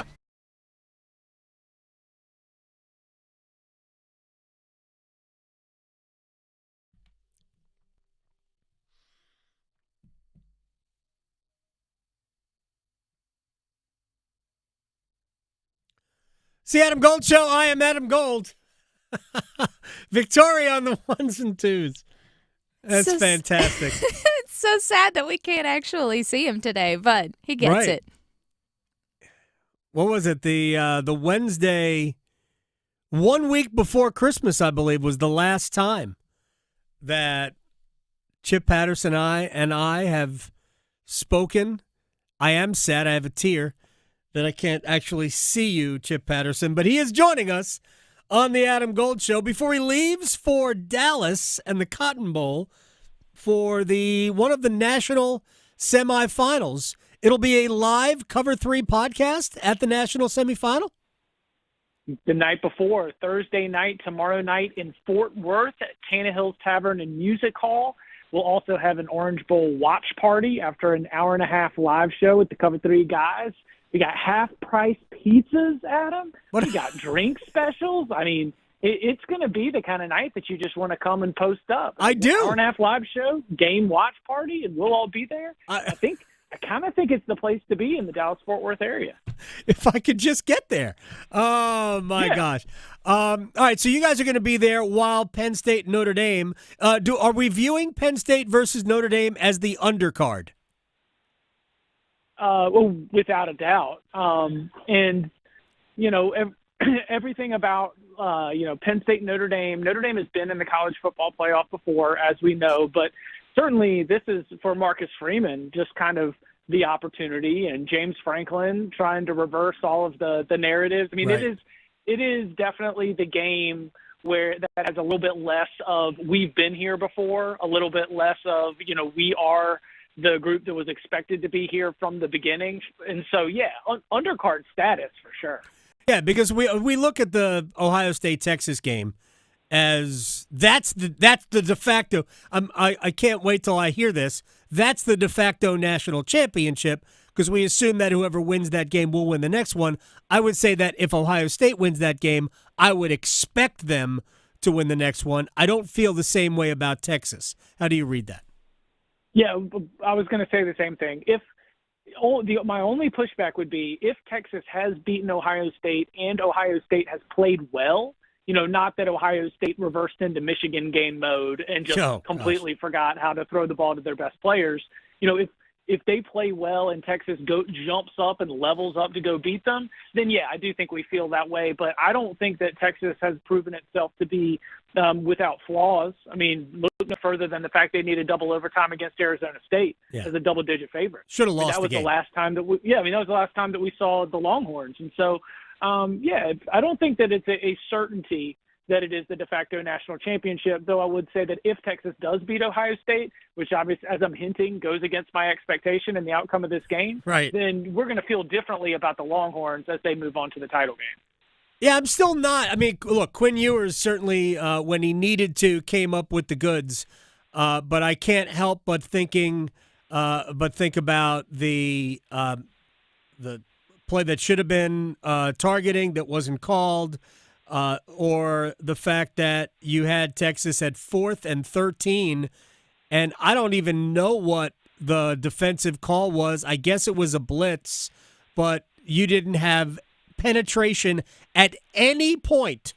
Like, you rushed 5 and 5 players didn't get within 5 yards of Quinn Ewers on that 4th and 13. I don't understand why defensive coaches don't go, I ain't proud. I'm dropping 11 into coverage. I dare you to gain 13 yards against 11 in coverage. Why don't they do that? Well, hey, so the way that I understand this, and this is coming from Dillingham and the Arizona State side, is that Quinn checked into the audible that he had to do. You know, in the what do they call it? They call it pass the chalk, right? And whoever has the chalk last, whoever gets to make the last good adjustment is going to be the one who might be able to find the winning play. And Arizona State's coaches say, like, look, Quinn made a check right to the player he needed to be able to get the conversion. We were going out there. We were being aggressive. We were trying to cause havoc against an offensive line that had dealt with injury issues, not just over the course of the season, but in the game as well. And I think that is actually a little bit of the X factor that if you come back around to how does Texas get this done, it's because Quinn Ewers has been there before. Because he's been he went toe-to-toe with Michael Penix in last year's semifinal. He led a huge comeback in the second half and had a throw to the corner of the end zone that could have advanced them on to the national championship game. You know, he's got, even this season, he played well up in the big house against Michigan, a defense that has NFL players. Yep. He does have some experience, and he's come up big in some moments that makes me think that Texas might have a little bit of that X factor that it can call on when you paint the picture of, you know, how do the Longhorns get this done. Chip Patterson is joining us here en route to the Cotton Bowl in Dallas, live watch party, live Cover 3 podcast somewhere in Fort Worth that we can't go to. And that's fair. That is, I think you've worked it out, so we can't crash your party. There's been a lot of criticism about the seeding process. Forget about the selection. And you and I have gone back and forth over whether it's Indiana or SMU. Ultimately, you know, if Alabama doesn't lose 3 times, they're in. If Miami had, beaten Syracuse on the last game, they're in. So, you have to play your way out of these things. I have the same conversation at the NCAA basketball tournament. Man, if we are bitching that you didn't get in the field, that's really your fault because we have to fill the field. But in the seeding process, do you think the committee learned anything that they would do differently? The committee did not learn anything that it would do differently. I think the stakeholders have a very interesting meeting coming up in Atlanta in advance of the national championship game later this month. They are going to have the conversation about making some adjustments for as soon as 2025 and then continue the conversations about what it looks like for 2026 and beyond. And I don't think that they should just kick the can down the road for both topics. Format, number of teams, all those things are bigger issues. I understand if you want to wait till 2026 for that. But I think that on 2 levels, it is more confusing for fans and less competitive of a bracket when you mix up the seedings with the rankings. The fact that some of the lowest ranked teams in this college football playoff had to go play road games at teams whose ranking would have otherwise put them straight on to the quarterfinals, right, made it more of a disadvantage for those lower ranked teams. And so instead of having, a couple competitive games, couple blowouts, then a couple competitive games, couple blowouts, that if you lined up 1 through 4 get to go be in the 1 through 4 spots in the bracket, and then the 5 through 12 won't perfectly line up with 5 through 12 because I do think having the automatic qualifiers is good, but I do think it would create more competition in both the first round and the quarterfinals if our seedings lined up with our rankings. Now, you're going to have bracket luck and you're going to have upsets. That's just sports. But I think you're doing yourself a disservice for the competitiveness. And I saw a lot of fan reaction when they started doing the reveals that it was so confusing to wrestle with seeds and rankings being different. It made looking at the bracket on a Tuesday night something that they weren't even all that excited about just because they couldn't wrap their mind around it. So if we're going to flash that bracket up on Saturdays and Tuesdays and all through the week, then I think that it'd be nicer if they lined up with the rankings. That would make it a little bit more easier for fans who aren't necessarily college football diehards to understand what's going on. I'm not Chip Patterson is joining us here in the Adam Gold Show. I'm not suggesting that we wouldn't have the same Final Four we have now. This is not about that. But it does seem teams 3, 4, 5, and 6. I mean, that we are dealing with the semifinals with teams 3, 4, 5, and 6. If that's what those are been some of the best teams at the end of the year, and if those are the teams that are the 4 playing for it, then we're probably going to have what we view as a fair champion. But here's I think one of the biggest complaints I have, and I'm going to use two teams as an example: Penn State and Oregon. The path for Penn State to reach the semifinals seemed to me to be significantly more difficult than Oregon's, even though Penn State had to win twice to get there, right? You get an SMU team that was nice, but wasn't going to beat the Nittany Lions in Happy Valley. And then you get, Boise, and a neutral site. And no offense to Boise. Good story, not going to compete with Penn State. No matter where they played, probably. Maybe if it was in Boise, it would have been something else. But they weren't going to beat Penn State. So Penn State was, hey, I'm not saying you had 2 easy wins, but they were not the biggest challenge in the world. Meanwhile, Oregon had to deal with Ohio State. So to me, that's where the committee kind of messed it up, in that maybe you don't give Oregon the hardest path. Just because Ohio State slept and lost to Michigan didn't mean they weren't one of the best 3 or 4 teams in the country. Yeah, I mean, this is if Ohio State wins, one of the unfortunate takeaways is that if you are one of the best teams in America in one of the top conferences in America, you've got an extra mulligan. And maybe every single time this whole thing has been expanded, you add another mulligan, but that to me takes away from the regular season. The idea that just being, one of those top 5 or 10 teams at the start of the year, you've got a few more times that you can just go and sleepwalk. That takes away from the urgency, that takes away from the pressure, and a lot of the intrigue when we talk about some of the top programs in the sport. It's not going to be the case for everybody, but I do think that, Ohio State just played its 2 best games of the season. Yeah. And you could say that's great. They turned it on at the right time, but college football is a sport that has always cherished its regular season. And I think the regular season is losing something, especially looking at, looking at a situation where the Buckeyes team are the number 8 seed, but it is not parity if Ohio State wins its 9th national championship with one of the 2 most talented rosters in America. Mm-hmm. No, this is the team we thought we were going to see at the beginning of the year. And correct. It took a long time. Right. This is the monster that the season was missing. Everybody was like, "Oh, nobody's good. This is the season of parity." This is what people were expecting. This was the villain. This was supposed to be your old Alabama. This is what Georgia has been at times, and they just weren't it. But they've been it so far in the playoff. Chip Patterson is joining us here. He's en route to the Cotton Bowl, so we're actually not going to keep him too much longer. I do appreciate you doing this, though. Here's what's interesting about this conversation, and I want to get to a couple of other things real quick. But the interesting thing about this conversation to me is that there are so many people who have been pro-playoff that point to this season and say, oh, my gosh, we had so much more interest in this season, and we did, right? There were a lot more interested parties because there were a lot more teams involved. But you and I are aligned on this part, in that And I pushed back on the result of the Georgia-Alabama game when I think it was Ralph Russo, now writes for The Athletic. I don't think he's with Associated Press anymore, but he used to be the national college football writer for the Associated Press, who was slamming people for saying, well, this game, if you don't think this game mattered, blah, blah, blah. I'm like, no, it obviously, the team that won that game, right, didn't make the playoff.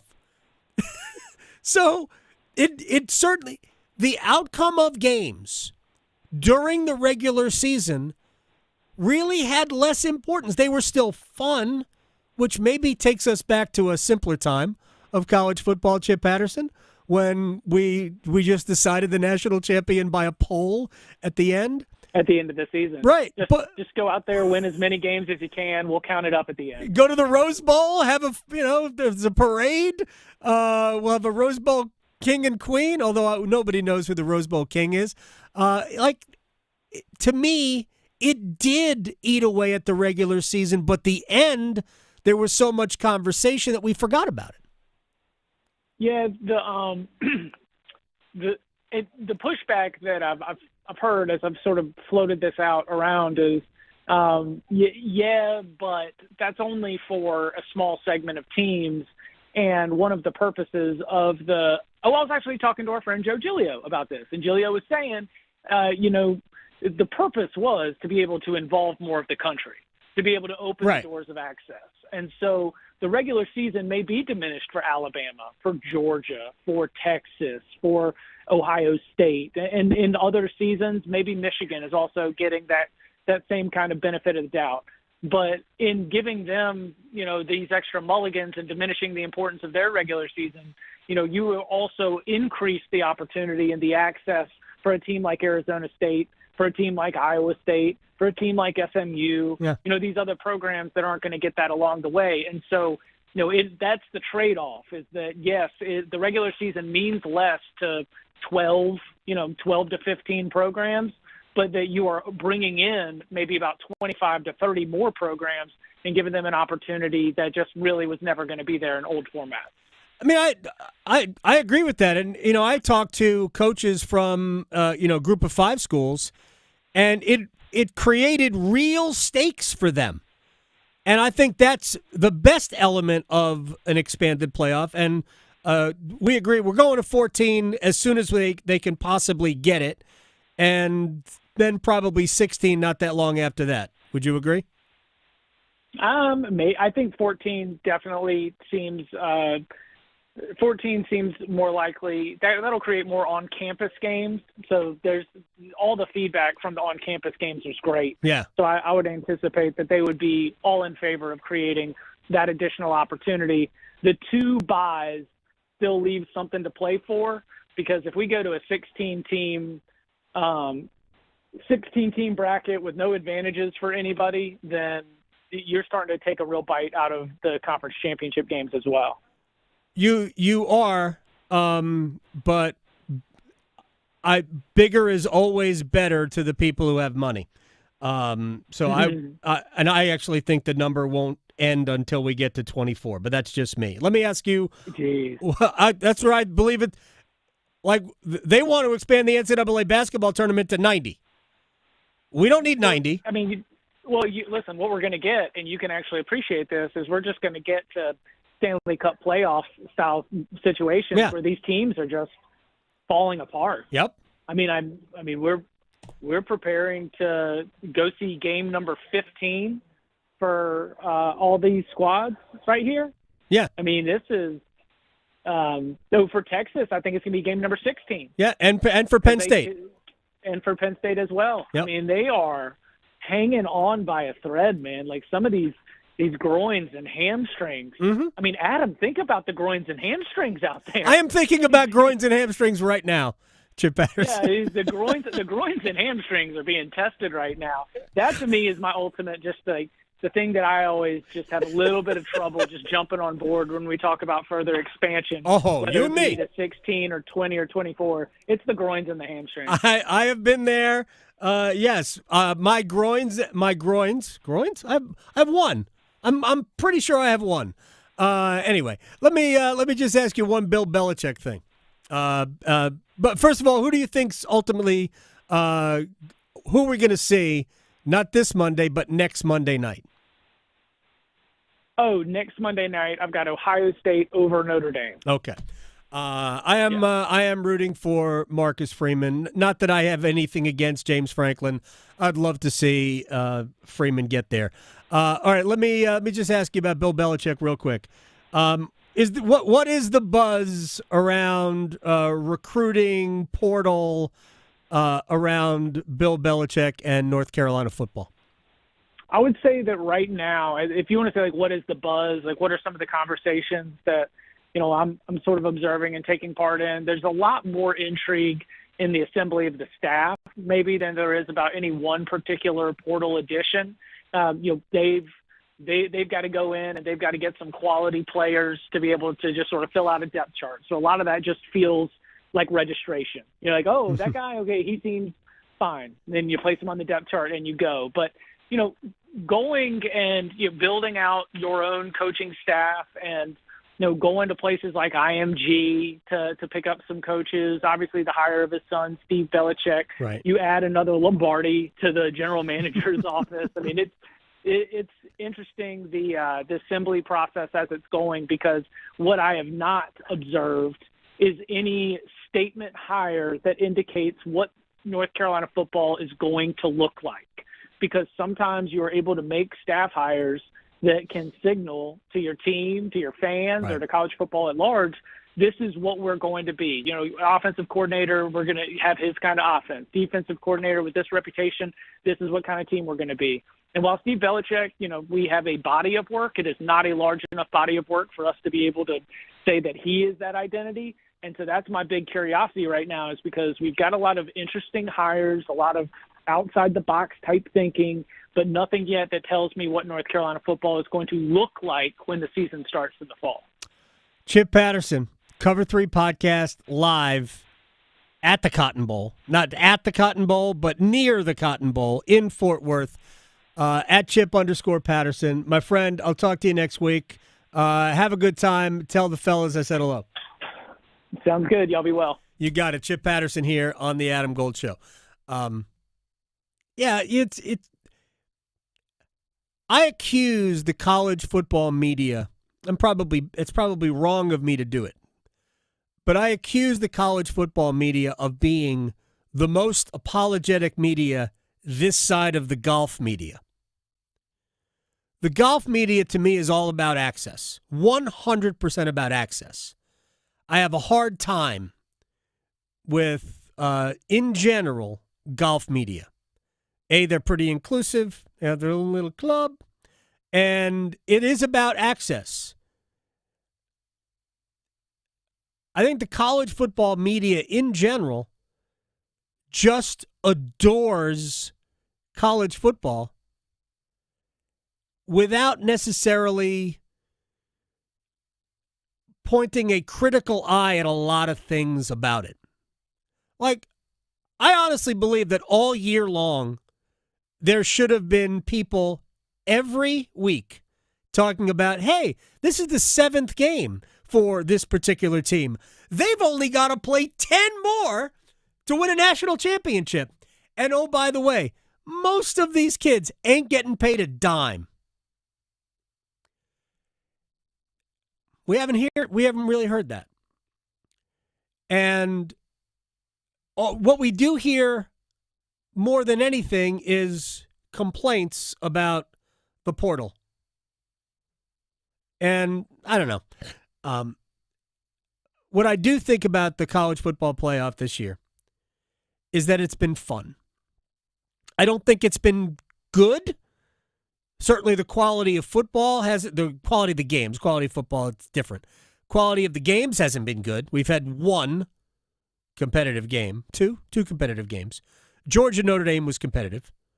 Notre Dame was better, but Georgia-Notre Dame was competitive.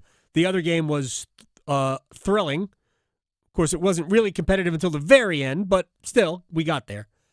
So we've had 8 college football playoff games played, and 75% of them were like, what am I going to do other than this in the second half? So it's been fun, but I think the fun has just been having it.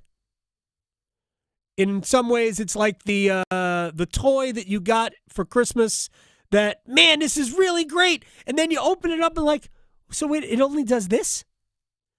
Did you ever have, like, I don't know if you played with, like, sports games as a kid, Victoria. Oh, yeah. I had a Super Toe. Remember the Super Toe? Nice. Never had one. Oh, you never had? Okay, so the Super Toe was it was a field goal kicker, right? And you would set up the goalposts at the other end of your room. I had one of these. They also had them for other sports. They were not as good for other sports. And maybe this is the secret of football. Yeah. Right? Really it boils down to, I think they were originally called Super Jock, right? But the Super Toe, and you'd slam down on the kicker's head, and his leg would come out. It was a straight-on kicker. Yeah. It wasn't like a soccer-style kicker. It was a straight-on kicker. They were all like Tom Dempsey. Some people will know who I'm talking about. Others, look it up. And so you'd slam down on Tom Dempsey's head, and he'd kick a plastic football through the uprights. And that was awesome. Mm-hmm. That was all it did. Yeah. That's it. That's why I only use the paper footballs. Oh. Do the field goals with the paper ones you had to flick, but that's usually in school. You got in trouble for that. Nutley High School champion. That's me. Yes. I was a Nutley High School paper lunchroom champion. I don't even know if kids still use paper in school now. Like, do they know what paper is? Do we know what books are? They're using their phone. Yeah. Flicking your phone through somebody's fingers. That's no good. Gosh, what a memory. We should have a paper football tournament. Oh, that would be great. Oh, we should. Maybe that's our I'm going to make a paper football during the break. All right, but seriously, and I don't even remember what I was talking about now, but let's just break. I'm going to make a paper football. I've completely distracted myself. When we come back, we're going to stretch and place bets. Maybe I'll remember what I was talking about, but I'm making a paper football next. Serving it up hot and fresh every day. Adam Gold on the North Carolina Sports Network. A crisis moment is any moment where you feel overwhelmed and as if you aren't able alone to handle what's happening. You don't have to be alone with that feeling. And when that feeling comes is exactly when you should reach out, you should get connected, and you should be in community. We care, we listen, we help. Call, text, or chat 988 anytime. Call, text, or chat 988 24/7. Did you know that since you have public power, your electricity is operated and controlled by people in your community, not by a for-profit, investor-owned company? These local folks are directly accountable to you. They don't answer to shareholders. They make decisions for the good of your community. What's more, your public power provider invests in your community, providing jobs and supporting your local economy. Local people working together to meet local needs. That's public power. Learn more at electricities.com. Oh, football fans, time to buckle up because for the first time ever, 5 straight days of playoff football in college and pro, FanDuel celebrating with the great playoff payoff. I love that. Adam Gold here from my friends at FanDuel, America's #1 sports book, and that is a no-sweat same-game parlay every day for all 5 days. With a no-sweat same-game parlay, you can combine your bets from the same game for a chance at even bigger winnings. If it doesn't hit, you'll get your bonus bets back. FanDuel.com/AGS. Be a part of it. FanDuel.com/AGS and have fun. 21 and over and present in North Carolina. Opt-in required. Minimum 3-leg parlay required. Refund issued as non-withdrawable bonus bets that expire 7 days after receipt. Max refund $5 unless otherwise specified. Restrictions apply. See terms at sportsbook.fanduel.com. Gambling problem? Call 877-718-5543 or visit morethanagame.nc.gov. The North Carolina Department of Health and Human Services is looking for people age 21 or older to volunteer in long-term care facilities. Community Advisory Committee volunteers help residents and their families advocate for the needs of individuals living in long-term care facilities, such as nursing homes, assisted living facilities, and family care homes. Volunteers must complete orientation and training to become designated and certified representatives of the Long-Term Care Ombudsman Program. Visit ncdhhs.gov/aging to find your county's ombudsman. As fall championships begin, the Governor's Highway Safety Program would like to remind you to buckle your seatbelt when traveling home from today's events. Whether you're driving out of town or across town this holiday season, wearing a seatbelt is your best defense against injury or death in a crash. During the busiest time of travel, prioritize your safety and buckle up. Every seat, every time. And remember, click it or ticket. It's the law. This message brought to you by the North Carolina High School Athletic Association and the Governor's Highway Safety Program. Healthcare.gov has plans for health because you have plans for life. All plans cover doctor visits and emergency care to keep you and your family running strong. All plans cover hospital stays and prescriptions so you can have peace of mind. Visit healthcare.gov to explore health plans from the brands you know. 4 out of 5 customers can find a health plan for $10 or less per month with financial help. Healthcare.gov is here for you. Final deadline to enroll is January 15th. Paid for by the U.S. Department of Health and Human Services. AARP is working hard to make sure people in North Carolina are getting the most out of life. Whether it's helping you stay healthy, save more money, care for loved ones, or simply have some fun, AARP is making a difference in communities across the state. You have a wise friend and fierce defender with AARP. Learn more about progress being made for older adults in the state by listening to AARP Without Limits. You can find the latest episodes of AARP Without Limits wherever you listen to your podcasts. This is Adam Gold. Georgia needs Alabama to beat LSU right now. And Georgia fans are beside themselves thinking that they have to root for Alabama for anything.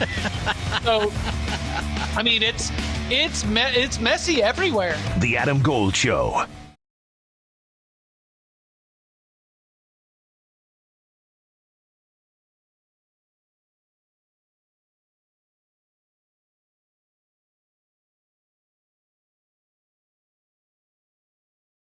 It's the Adam Gold Show. I am Adam Gold. Victoria producing the program. How do I say this?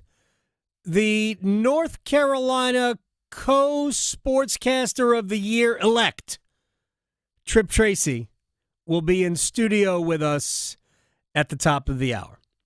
We're going to talk a little bit about the fact that he was so honored, and maybe a touch about last night's game. I think people would like to hear his thoughts about last night's game, but also what's going to happen on Sunday when Eric Staal's number and name goes to the rafters at Lenovo Center. Already talked to Jordan Staal about that. Had a conversation with Eric Staal earlier today about that. That interview in its entirety will air on Friday. But we had played a little snippet of it for you earlier today. But Jordan Staal joined us live at 1 o'clock. And, I don't think people understand just how much of a grind this has been. They played Saturday, Sunday. I think they were off Monday. Off Monday, flew to Tampa, had the game last night, flew back, played practice today. Thursday, Friday, games. Saturday, I don't know, sleep all day. Sunday, all of this. So it's been a grind. The fact that Jordan Staal joined us is just remarkable. All right, can I get this is my camera shot right here, Victoria? Yes. I made a paper football during the break. I see that. Actually, I don't have the right paper.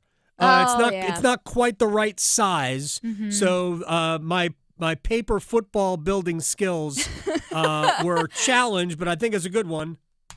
Oh, that was terrible. That was like Moody from the 49ers. It was. He my shanked wife is it right. already. My wife's shaking. Shanked it right. He was hooking it to the right all the time. He was terrible. Yeah, it was terrible. bad. So I botched that, but I was a paper football champion at Nutley High School. All right, let's stretch. Okay, so this edition is going to make people hungry because I read an article about the NFL playoffs offering some delicious, giant new foods. So, Arrowhead Stadium, the Kansas City Chiefs, you can get what they are calling, quote, touchdown toast. So what it is a massive brick of French toast with berry sauce and vanilla ice cream delicious. I would totally get that. But at a football game, that's new. At Lincoln Financial Field, where the Eagles play, you can order a pretzel John, where it is the shape of the Eagles logo, a big pretzel. And it comes with 3 sauces, including green mustard, because why not green mustard? Wasabi? I don't know if they're just dyeing it because, getting their type of Philly green, but, no. Yeah. They did that with ketchup like years ago where they made it green and purple, and they can keep that. But maybe these fans will like it. And last but not least, the Houston Texans are offering a, quote, bigger in Texas tamale at NRG Stadium that will have meat, chili sauce, and salsa. So there you go. Just soak up some of that beer while you watch your team maybe lose or win. Because the Texans, still, I need to look at their record and see how well they do on those Saturday 3:30 games. But who knows? We'll see. Also, if you are a big Girl Scout cookie fan, heads up, because if your favorite include the s'mores cookie and toast yays, this is their last year. So we're done with those 2 cookies, and you're going to have to stock them in your freezer. This is the first time that the Girl Scouts have announced a flavor being discontinued. So there you go, if those are your faves. But don't worry, all the other classics are coming back. Just in time for that New Year's resolution. They're selling them now until April. So there you go. All right. The temptation is everywhere. And there's also those temptations to make, hopefully, good bets. Yeah. Place your bets. Here we are. I bet you slice into the woods $100. Gambling is illegal at Bushwood, sir, and I never slide. Okay, you can owe me. I owe you nothing. So, I have an apology. I am to blame for the Hurricanes not winning last night because I said I was going to buy them a win. Yeah. And I failed to actually place the wager. So. Oh, I see. I apologize. I see what happened there. I apologize. It's okay. My fault. It's okay. My fault. I think I lost the other 2 also. My hockey picks weren't that great last night either, but it's okay. It's a new day. So, Vancouver Canucks are going to be in Washington taking on the Capitals, and how can I not, when he's plus money, get an Alex Ovechkin anytime goal scorer for plus 115? So, sounds good to me. It does. Hopefully. It absolutely does. I'm going to just kind of have a little fun today. We have EFL Cup semifinal leg 1, Liverpool at Tottenham. Give me an anytime goal scorer of Curtis Jones today. Plus 360 for Curtis Jones and Liverpool. Okay. Well, next up, we're no strangers to the Florida Panthers. They're going to be in Utah taking on the Hockey Club. I don't feel like you can go wrong with maybe a Matthew Tkachuk anytime goal scorer either, and he's plus 195, so I'll take it. All right, something called the Spanish Super Cup. I assume that is their cup, but it's not called Copa del Rey. I don't know. Athletic Club against Barcelona today. This is, I think, a fascinating matchup. I think a top 4 matchup in La Liga. Anytime goal scorer Inaki Williams for Athletic Club.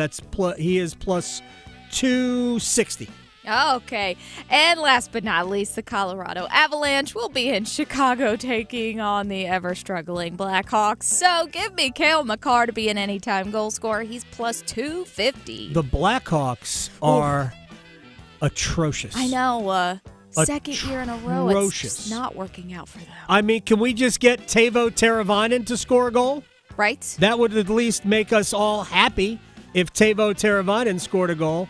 So whatever Teuvo Teravainen is, give me him to score a goal. I can't even find him here on the sheet.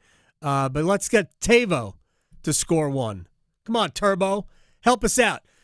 Trip Tracy, North Carolina Co-Sportscaster of the Year, in studio next. Raleigh to Boone, Charlotte to Chapel Hill. Your Carolina is covered. Adam Gold on the North Carolina Sports Network. It's bowl season. Listen for college football's best through January 20th. Every major bowl will be brought to you live. Touchdown! Travion Henderson, 66 yards, and the Rose Bowl route is on for the Ohio State Buckeyes. Bowl season on 99.9 The Fan and Buzz Sports is presented by Wilkinson Chevrolet Cadillac Buick GMC in Sanford, Amedios, and Roofworks. This is a story of the one. As a maintenance specialist for university housing, he knows college students can major in wear and tear. Plus, housing so many students doesn't leave a lot of room to house all the supplies he needs. That's where Grainger comes in. With over 1 million industrial-grade products and fast, dependable delivery, Grainger carries the quality products he needs so he doesn't have to. From a new door hinge to a whole new faucet. Call, click Grainger.com, or just stop by. Grainger, for the ones who get it done. Tim Donnelly here for DraftKings Sportsbook. Playoffs? We're talking about playoffs? Get in on the action at DraftKings Sportsbook, an official sports betting partner of the NFL. Scoring touchdowns is key to winning in the playoffs, and you can score big by betting on them at DraftKings, the #1 place to bet touchdowns. Ready to place your first bet? Try betting on something simple like a player to score 6. New DraftKings customers can bet $5 to get $200 in bonus bets instantly. Download the DraftKings Sportsbook app and use code TIMD. That's code TIMD for new customers to get $200 in bonus bets instantly when you bet just $5. Only on DraftKings. The crown is yours. Gambling problem? Call 877-185-543 or visit morethanagame.nc.gov. 21 plus, North Carolina only. Eligibility restrictions apply. Bonus bets expire 168 hours after issuance. For additional terms and responsible gaming resources, see dkng.co/audio. It's bow time. A leg and thigh dinner from Bojangles for just $5.99. Leg and thigh dinner from Bojangles for just $5.99. So crispy. So crispy. And juicy. And juicy. So much flavor. So much. Stop it. What are you doing? What, you expect me to get this delicious deal and not say anything? You're unbelievable. You're unbelievable. With a boldly seasoned leg and thigh, choice of fixin', a biscuit, and legendary iced tea, it's a deal so good it's worth repeating. So eat and repeat while it lasts. It's bow time. It's bow time. Dine in, drive through, or tap your favorite delivery app and have Bojangles come to you. Satisfy your craving for flavor right now with Bojangles 2-piece dinner. 2 pieces of Bojangles dark meat chicken, your choice of fixin', a biscuit, and iced tea for just $5.99. That's right, just $5.99 for limited time at participating Bojangles. What are you waiting for? When you're hungry, it's always bow time. Every year across America, a staggering 4.2 million youth are homeless or trafficked. Covenant House is the national leader providing safe housing for youth, 50 years strong. Help us fight youth homelessness. Go to covenanthouse.org. Oh, could this vintage store be any cuter? Right? And the best part? They accept Discover. Accept Discover? In a little place like this? I don't think so, Jennifer. Oh, yeah, huh? Discover's accepted where I like to shop. Come on, baby, get with the times. Right, so we shouldn't get the parachute pants? These are making a comeback. I think. Discover is accepted at 99% of places that take credit cards nationwide. Based on the February 2024 Nielsen report. This hour of the Triangle Sports Leader is powered by Ritchie Law Firm, injury lawyers. Ritchie Law is on top of it.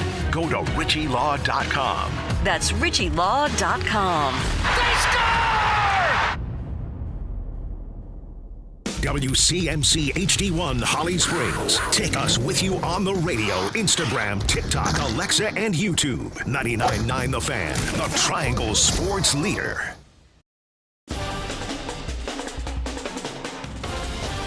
How are the Bears above hiring Mike McCarthy? That's the part that I don't get. Chicago Bears fans, what the hell are y'all talking about? How is your organization, how is your team above hiring a championship-winning head coach who's had success at 2 different stops in the NFL in real high-profile gigs, that knows your division because he coached there for a decade? How are you above the Mike McCarthy of it all? This is so ridiculous. You're not a functional franchise. You're not. You need somebody that knows how to get this team back on track.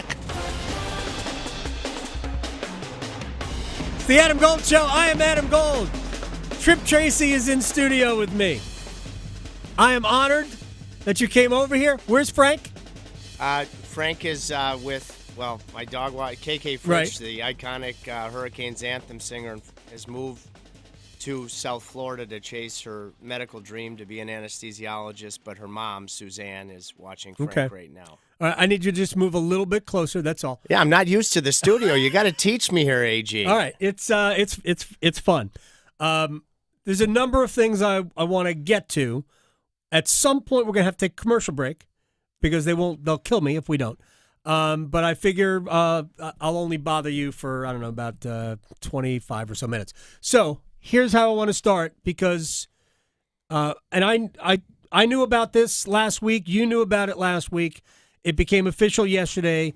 Dave Gorin, who runs the North Carolina Sports Media Association, they announced that you and our friend Anish Shroff from the Carolina Panthers, co-North Carolina Sportscasters of the Year. I could not possibly be more thrilled to talk. We talked about this at the arena on Sunday in advance of the game against, I even forget who they played now. It doesn't matter. But I could not possibly be more thrilled. But I'm not the only one. So I think you'll recognize the voice of John Forsland here. Well, buddy, I want to congratulate you on this honor that's, I think, a long time coming for you. I think it's so well-deserved, and I really appreciate the fact that you've been given an opportunity to get recognized, at this platform, because you've worked a long time to keep the fire burning for the Caniacs, to keep the team in the most positive light possible. But aside from that, you've worked exceptionally hard honing your craft as a broadcaster. You came to me as a young guy with an opportunity. You've said it yourself, learned a few things along the way. You and I became great friends and still are. So from afar, I'm watching you now differently than I did for many years working with you. I watch you now as a peer and a colleague, and I really appreciate your work and how hard you work at your craft. And now you're being recognized by your peers, which is the utmost compliment anybody could have. So welcome to this club. Again, it'll come your way again, I'm sure. And the fans in that market are very lucky to have you game in, game out, day in, day out, year in, year out, carrying the flame and the torch for the Carolina Hurricanes organization. Great job. There you go. So John wanted to wish you, wanted to congratulate you for that. You okay? Wow, I'm okay. I need a moment to gather, my thoughts, because that's unbelievably powerful. For my partner, 20 years, is powerful. My first reflection is, because everything you said is absolutely right on the mark, as always. And, I got given the opportunity with zero experience from Pete Carmanis, the longtime owner of the team, when I was 24 years old, second year in Greensboro, and took me, I'll establish it sequentially. John Forsland and Chuck Caden, John working with me specifically, but they were incredible from the get-go. That Chuck would drive me to Greensboro in his Buick, oftentimes stop at JR Cigars on the way there to get a discount. And then John and Chuck and I would go to Astor's or, for lunch because we'd hang around all day. And when I reflect back, and I'll say this and fall right on the sword, it took me a while to figure it out, but I was so impressionable, even if I didn't get it right away. I didn't know how broadcasters go about their job. I was a guy that just had chased a dream to be in the NHL as a goaltender, and now I'm given this incredible opportunity with no experience. And I will say candidly that broadcasters around the league, we have a wonderful, incredible union, but the way that John Forsland and Chuck Caden invested in the job in every way humanly possible, starting with that circumstance of teaching me and being so incredibly positive about it with those treks to and from Greensboro. They taught me, and those incredibly powerful words from my partner of 20 years, that to do it right, you have to be all in, and you have to invest completely in the job. And when you do that, you're going to have a chance to be the best version of yourself professionally, but then you're going to enjoy it that much more. So I was like escargot in terms of my ability to grasp that. I thought it started to happen for me in the lockout 2004, 2005, because Jimmy Rutherford, who's going to be in town this weekend, encouraged me to do two things.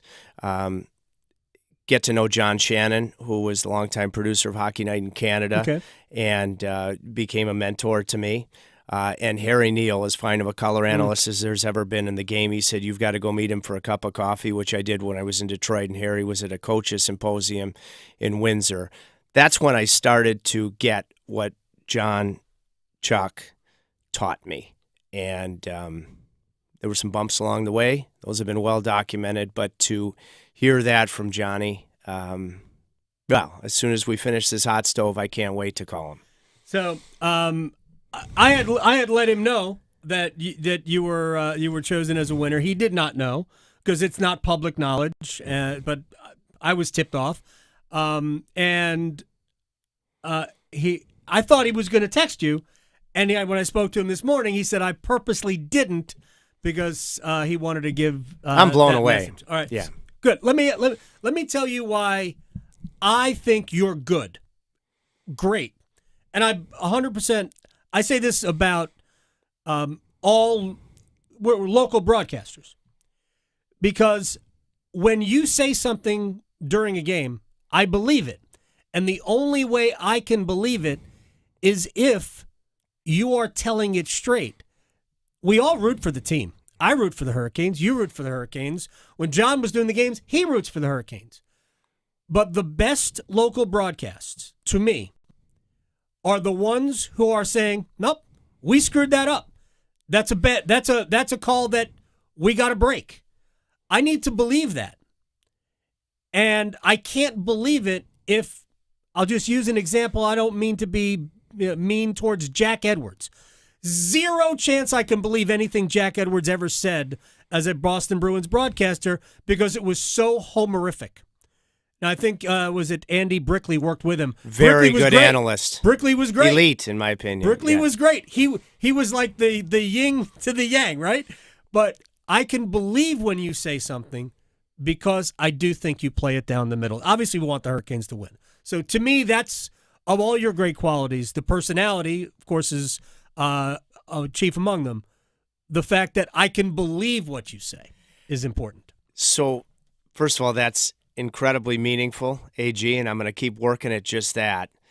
But it reminds me of, again, that first year with John and Jimmy Rutherford. Might have been our first trip to Madison Square Garden. And Jimmy said, I want you, he's going to look for you. I want you to get to know John Davidson, who was working with Sam Rosen. And that year, I believe, the New York Rangers, pre-salary cap, had the highest payroll in hockey and might have been the worst team. And JD told me between periods, probably my first trip to MSG, he said, Tripp, here's the rub and the challenge. He said, you can satisfy the objective fan without throwing a player or the team under the bus and simultaneously sell the greatest game on the planet. And I've told JD this many times since, and specifically the 10 years without the playoffs. It takes preparation. It takes honing your craft, because people, I think, sometimes think objectivity is negativity, and booing safe landings at airports. No, you can achieve it by saying it in the right way. And that jumps to me.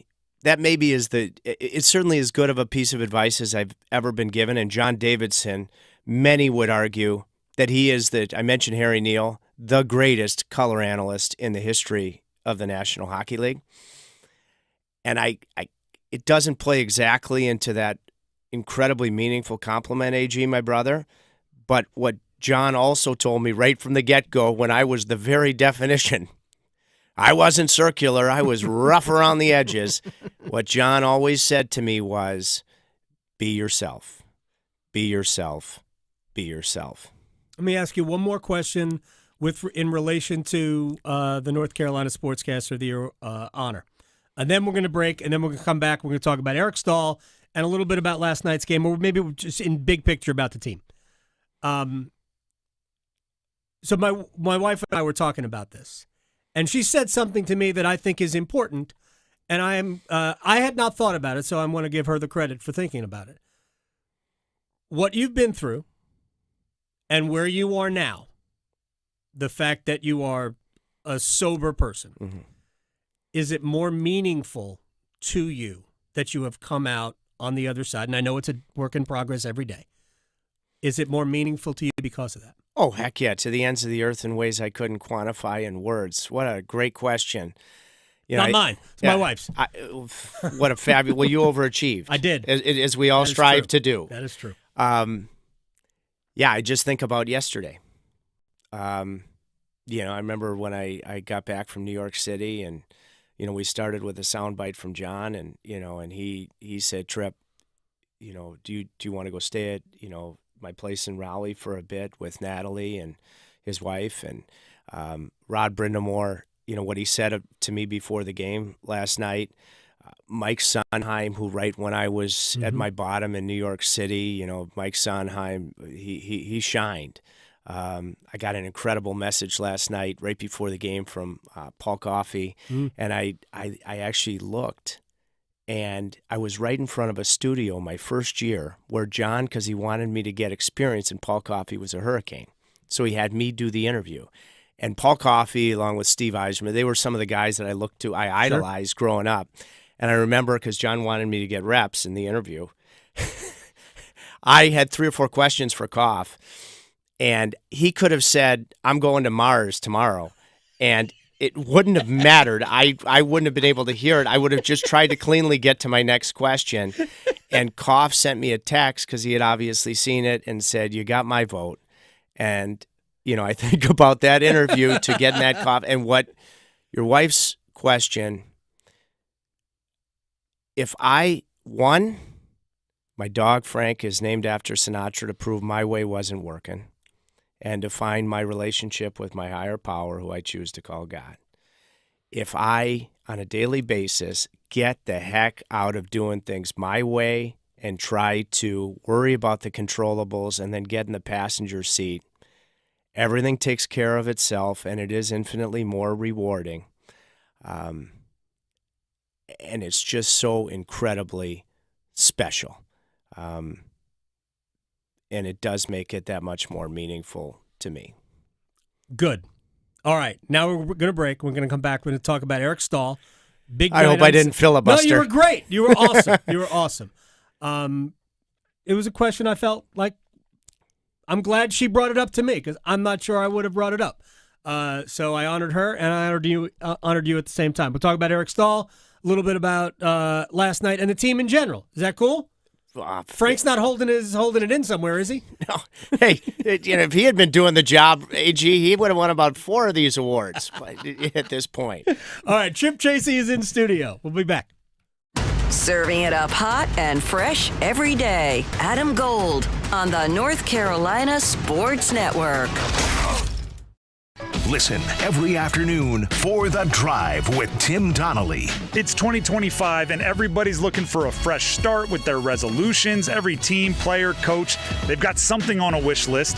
The Canes, I think they could use a little bit more toughness. The Panthers, clarity on Bryce Young. Is he the guy? Is he not? And every college basketball team wants to be hitting their stride as they hit the ACC schedule. The Drive with Tim Donnelly, 3 to 6 on 99.9 The Fan. Homeowners, it's time to start fresh in 2025. Hey, it's Dennis Cox. Loan Pronto is here to help you take control of your finances in 2025 by lowering your house payment and consolidating that nagging debt. Did you know that 9 out of 10 borrowers get a better deal by calling Loan Pronto? Right now, Loan Pronto has some of the most competitive offers for refis, debt consolidation, and purchase loans, starting in the low 5s APR. If your current rate is over 6%, don't settle for paying too much. Even if you're in process with another lender, call Loan Pronto. Lock in a lower rate today and close in as little as 2 weeks, often with no appraisal. You can even skip your next 2 house payments. It's fast, easy, and hassle-free. Get your personalized Loan Pronto rate quote instantly with no hard credit pull and no upfront fees. Call 919-381-1760 or loanpronto.com. 919-381-1760, loanpronto.com. Equal housing lender, NMLS 1661781, subject to lender approval, NMLSconsumeraccess.org. What's this? We're expanding the North Carolina Education Lottery Winners Club. That's a pretty big wrecking ball. Well, with all these new scratch-offs, this place is going to be packed with new winners. Okay, let's go ahead and knock this wall down. This is where we're putting the polo field. Whoa, patience, Trixie. This month's tickets are loaded with $150 million in total prizes. The Winners Club awaits. Must be 18 to play. Approximate overall odds of winning range from 3.31 to 4.55. Problem gambling helpline 877-718-5543. I don't feel so good. You do feel hot. Dayquil Kids will take care of that fever. What about my cough? Dayquil Kids has that covered. Will it make my throat feel better? Yes, that too. But will it taste good? Yep, Dayquil Kids comes in your favorite flavor. Purple? Well, yes, it's grape. Try new Dayquil Kids Plus Fever, the daytime coughing, aching, sore throat fever just for kids medicine. Safe for kids 6+. Use as directed. What's better than one win? 3 wins. With Straight Savings, you keep your own phone, get one line for only $25 a month with real unlimited data, and get rewarded with a $200 phone credit after 12 months. It's a win-win-win. Head to Walmart or visit straighttalk.com today. Switch to Straight Talk. Less dollars, more sense. Straight Savings Plan enrollment requires compatible unlocked device and new line of service. Bonus device credit requires 12 months of active service. Offer ends if eligibility requirements are no longer met. Taxes and fees apply. For network management practices, see Straight Talk's terms and conditions. To some, the sound of a baby babbling doesn't mean much, but that's not true. They're testing out vowels and consonants and trying different sounds. And by 12 months, their babbling is beginning to take on meaning, especially if there's no babbling at all. Little to no babbling by 12 months or later is just one of the possible signs of autism in children. Learn more at autismspeaks.org. Brought to you by Autism Speaks and the Ad Council. It's 2025, and it's time to get your home zero-resified by calling our cleaning heroes at Zero Res. Get 3 rooms zero-resified starting at just $109 and take $100 off your air duct cleaning as well. Book online anytime at ZeroResRaleigh.com. This hour of the Triangle Sports Leader is powered by Ritchie Law Firm, injury lawyers. Ritchie Law is on top of it. Go to RitchieLaw.com. That's RitchieLaw.com. This is Adam Gold. Home runs are homers, not dingers, not jacks, not bombs. Can I use tater? I know. Can we say going yard? Oh, yes. Right? If we can't exaggerate, if we can't use colorful, flowery metaphors and descriptions, why are we here? The Adam Gold Show.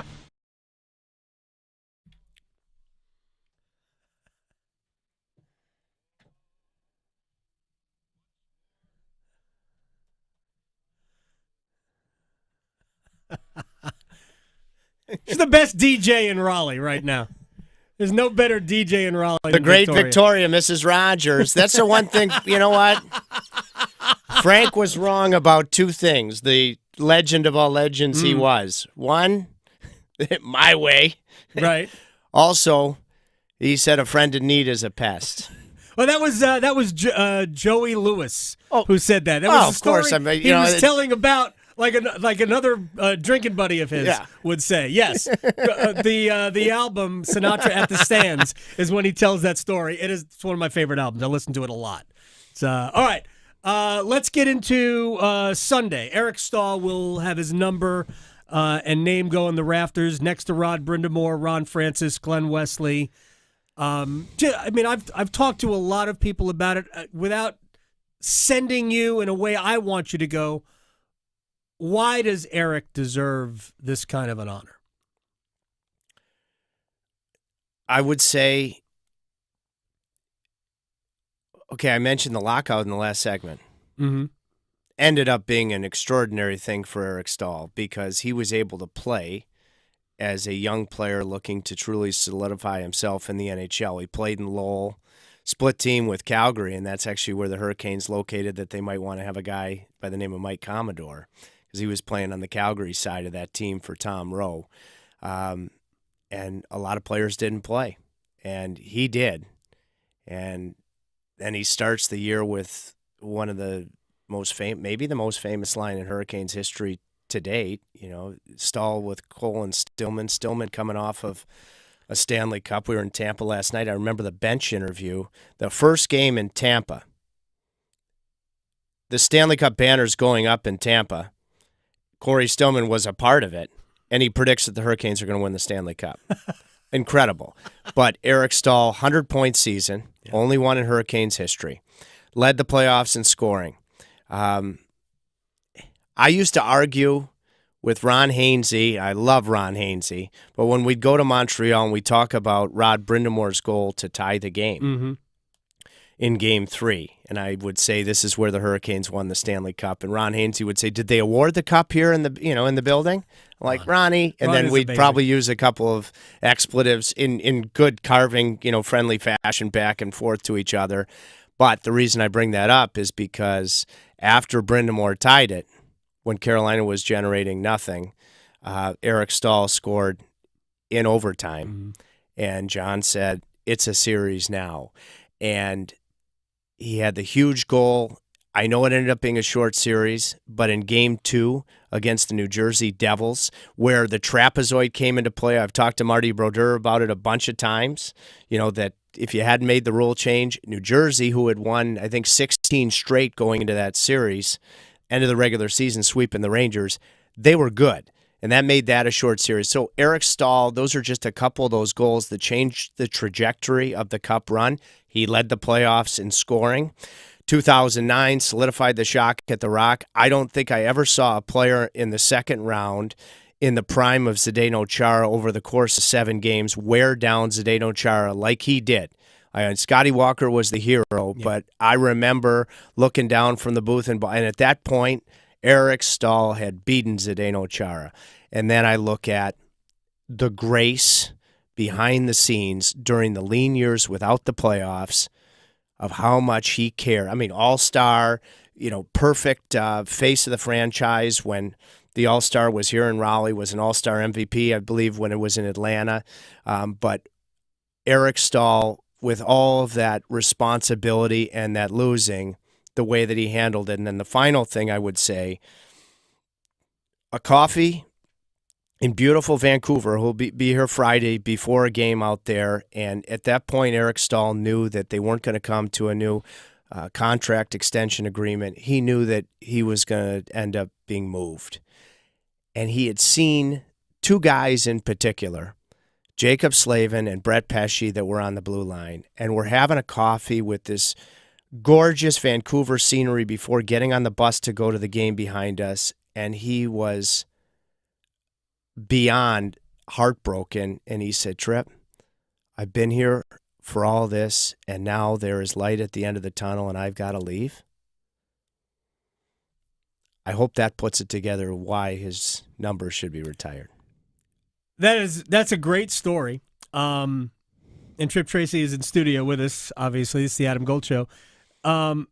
My dealing with Eric, much like my dealing with Jordan, and Jordan was on earlier today, and I told him when he got, I ain't talking about the game last night. I have no interest in talking to you about the game, and I'm sure he's done playing it over in his mind. But my dealings with Eric were all essentially post-game. And I was there. I mean, I was in the locker room. I'm not in the locker room anymore after games, so I'm upstairs because I have all those things to do after the games. So I don't go into locker rooms after games. I kind of miss that. It's harder for me to connect with players. I know most of them. They know who I am when we talk before games, whatever. But my dealings with Eric were all post-game, and to watch him grow as I'll just use the term spokesman. By the end, he was outstanding. outstanding. I never doubted his ability as a captain, all of that. But it's not easy to be the front face of that, especially when when it's not going well. And I remember when Jordan was the co-captain, which is the dumbest thing in the history of anything, with Justin Falk, who I loved, by the way. He really didn't embrace it like maybe he could have or should have. I think he was kind of uncomfortable with it, maybe. Of course, it's also post-brother. Post-Williams, different story. I think he grew into it, and I consider Jordan and Eric like the same for me now. But there was so much, you use the term grace, and he was comfortable in that role. I thought he was great. I feel bad that it ended poorly for him with the fan base here. That's my biggest regret, was maybe not being able to not protect him, but to try to set as many wrongs right with the form that I've got. Because I thought he and both Cam Ward both, were completely they did not realize how great those two players were. Unequivocally and absolutely agree. And I think there's every argument that he's in the Hall of Fame, that Cam, I think he should be up there too. I agree. But what I think about with what's coming in a few days, what an opportunity. Mm-hmm. What an opportunity to have the ending and the send-off for a guy that couldn't be more deserving as his number goes to the rafters. That's all of these. This is the first jersey retirement since Rod Brindamore. Mm-hmm. But that, you just so eloquently captured it, of what the opportunity is Sunday, in the roar that will be there from the huge Caniacs. No question. I'm sure Eric's going to deliver an extraordinary speech. He's a great communicator. Mm-hmm. The number of alums, whether it be Stanley Cup alums or players, line mates throughout his career that are coming. It's wonderful for the Carolina Hurricanes. It's huge for the Carolina Hurricanes. But centrally, it's about how they feel about Eric. Yep, that they're all finding a way to get here. And it's just an amazing opportunity to be able to have the ninth inning of a legendary career that has you joining Rod Brindamore, Glenn Wesley, and Ron Francis in the rafters, to send him off in a way that you weren't able to send him off when he went to New York. All right, let's get to a bigger picture conversation. It's a little bit about last night because I think it's indicative, right? The goal that ultimately broke Carolina's heart and took a point away. Because while I don't think Carolina was awesome in any way, shape, or form, certainly not offensively, and they allowed probably a little bit too much defensively for the head coach's liking. Pyotr Kochetkov was so great for 59 minutes and 8 seconds. The goal that lost the game, it's avoidable in other ways, but ultimately, the guy down the other end's probably not allowing that goal. And it's hard for, I think, a lot of fans to kind of wrestle with how great he was for 59 minutes and then say at the same time, and I said it last night on the podcast, they needed better there. And that, you use the phrase all the time, you're only as good as the goals you allow. As great as he was, that goal probably can't happen. It's fact. So I think at one point during the simulcast in the third period, I mentioned at that point, Kochetkov, when the game was tied, was one better than Vasilevsky because as hopeful as we are as it's going to be a springboard for Svechnikov, whether it goes off Glendenning's stick or not, he's got to have that. Yeah, but 100%. They laughed about it, the two of them. Yeah, what's the crux? It happened in the second period. Right. When the game's on the line in the third period, and you mentioned, one, there were other players that could have done things better, whether it be Svechnikov and Jordan Staal, who had a sensational game, and the elite nature of Kucherov and Braden Point. But when you look at it, as soon as Braden Point gets the puck on his backhand, Kochetkov, who had played big all night, first thing he does is drop to his knees on the goal line. So he's playing small, he's playing catch-up. Point makes an elite play to go from his backhand to his forehand, but dropping to your knees when you could have been on top of your paint like you were the entire game, which would have given you the appropriate time to get aggressive with your stick with a player on his backhand that doesn't even allow him to get to the forehand. And then with his athletic ability to move, in this case from right to left, he's not going to have to reach, and he's not going to have an area between his arm and his body. So if you're just calling facts with the game on the line and what would have been, regardless of what would have happened in overtime, a very valuable point in the stretch of 5 and 7. If you're going to be a number one goaltender, as outstanding as every other chapter was in his night, you got to make that save. And the truth is that over the last 2.5, 3 weeks, we've seen a lot more good things from him than not. I'll go back to, was it before Christmas, the game in New York, or after, whatever it was. The game in Florida. I don't know if he outplayed Bobrovsky because Carolina could have scored 6 goals on Bob, but he played with him. I mean, there you couldn't have slid a piece of paper between them, and he was as good, maybe better than Vasilevsky was last night until the 59th minute or the 60th minute. So we have seen a lot more of the good, and I don't think we're that far away from maybe closing that deal, but that was a tough one. I do think, even though patience is tough, and it was, by the way, nice to see Anderson on the ice as the third goalie for the first time today. But it tells you it's there.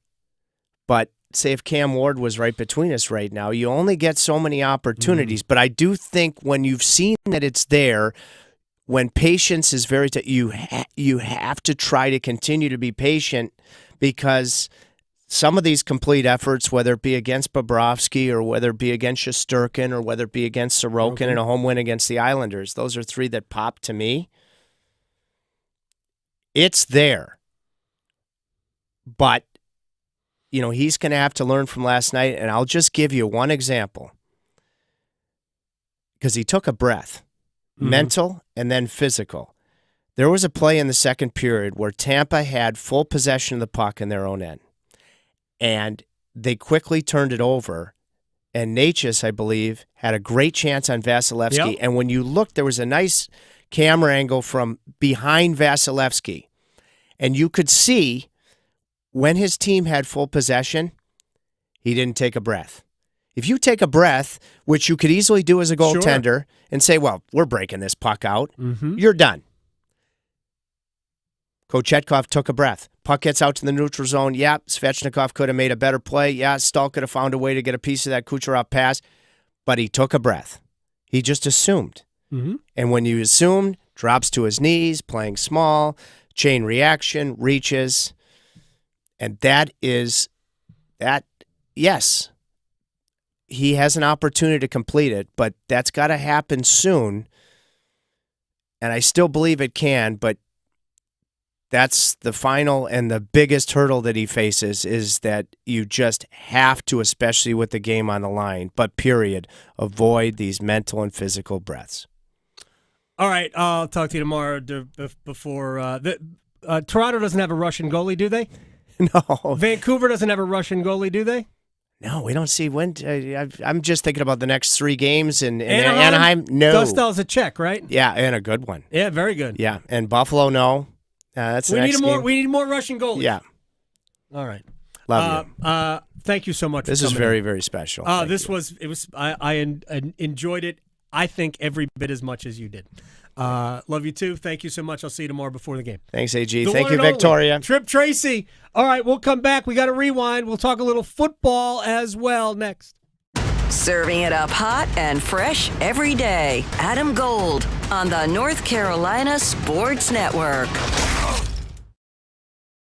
I choose to stay up to date on my vaccines to protect what matters most, my community. Don't let COVID-19 and the flu stop you. So make sure you have protection against new virus strains that continue to spread this fall and winter. Don't wait. Get up to date. Because my health is our health. Ask your healthcare provider about updated flu and COVID-19 shots. Don't wait. Get your updated shots today.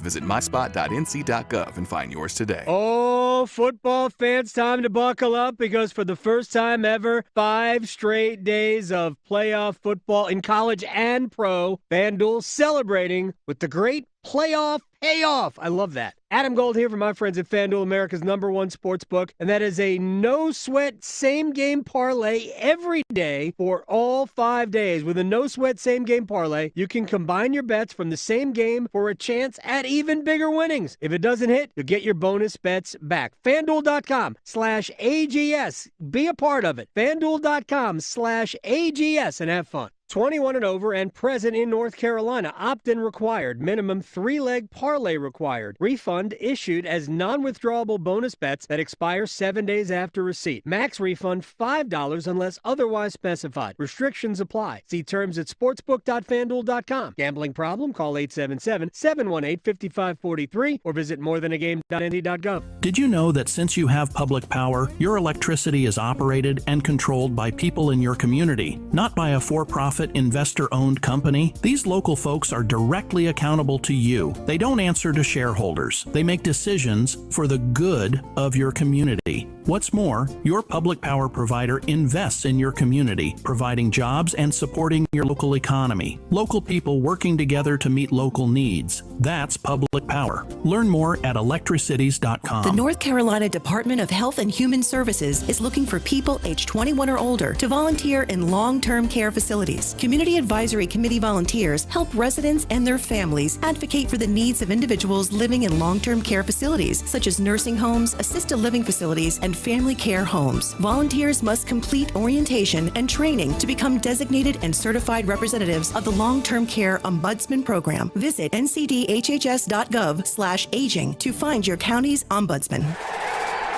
As fall championships begin, the Governor's Highway Safety Program would like to remind you to buckle your seatbelt when traveling home from today's events. Whether you're driving out of town or across town this holiday season, wearing a seatbelt is your best defense against injury or death in a crash. During the busiest time of travel, prioritize your safety and buckle up. Every seat, every time. And remember, click it or ticket. It's the law. This message brought to you by the North Carolina High School Athletic Association and the Governor's Highway Safety Program. Healthcare.gov has plans for health because you have plans for life. All plans cover doctor visits and emergency care to keep you and your family running strong. All plans cover hospital stays and prescriptions so you can have peace of mind. Visit healthcare.gov to explore health plans from the brands you know. 4 out of 5 customers can find a health plan for $10 or less per month with financial help. Healthcare.gov is here for you.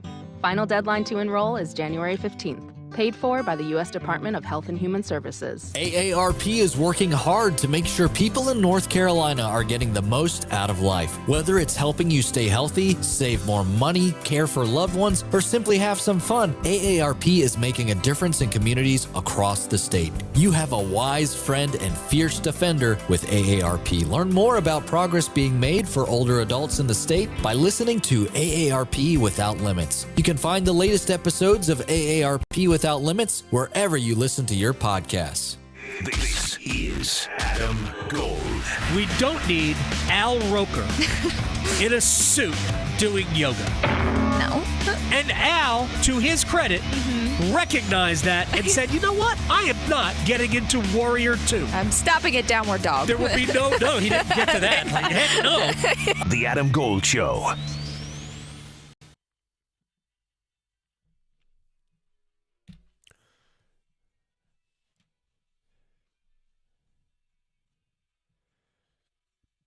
It's the Adam Gold Show.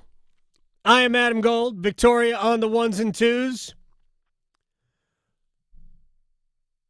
We talked a little college basketball at the beginning of the show. Chip Patterson joined us, talk football.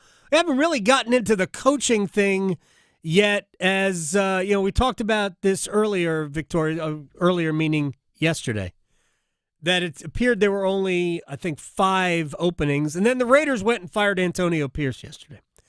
They fired Antonio Pierce but kept the general manager who they hired after they hired Antonio Pierce. And, I mean, is what it is. I don't think the Raiders had a very good team. Their best player got hurt. And right? People kept wanting to jump ship all the time. They traded away Devontae Adams. Mm-hmm. Their quarterback was named, after Gardner Minshew, which, look, if it hasn't been proven by now that Gardner Minshew is a capable backup quarterback, but if he's your one, you don't have a one. And I don't think, who is it, Aiden O'Connell? I don't think he's a one either. So they went into a season without a quarterback. Then they lose their best defensive player. Like, what are we really expecting? It's funny because Shad Khan fired Doug Peterson yesterday and had only glowing things to say about Doug Peterson and his wife and all this. And I don't believe that Doug Peterson is a great head coach. So he did win a Super Bowl with the Eagles. Can't unsee that, right? He won a Super Bowl with the Eagles. Yeah, that's awesome. Sometimes it just all lines up beautifully. But I think Doug Peterson is a fine head coach. He's not a great head coach, and maybe he's not the right head coach for the Jaguars. But it's rare when any of these people ever have a good reason for firing a coach. Like, what did Antonio Pierce do wrong? Like, we can point to things that Matt Eberflus did wrong, right? So many. There were so many. Now, Eberflus worked for an organization that simply can't do anything right. Their ownership really needs to get out of the way there. I mean, it's tough to tell owners to get out of the way, right? I know. We have the experience. We've learned we can't fire ownership. Look, I know people might be tired of hearing about the Hurricanes all day because we have done a lot of Hurricane stuff today. A lot of it historical, but still. We're pretty lucky. I would say 90% lucky about the way Tom Dundon has assumed ownership. Not that he's not involved. He is super involved. And I would point out that he thinks Jerry Jones is a great owner.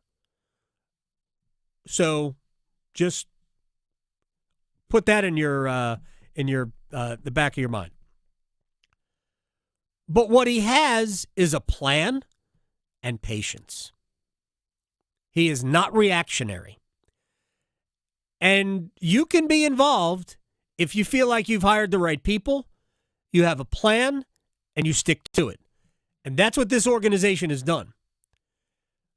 The Panthers haven't yet demonstrated that they are doing that, but I would say that this year leads me to believe that maybe David Tepper has learned.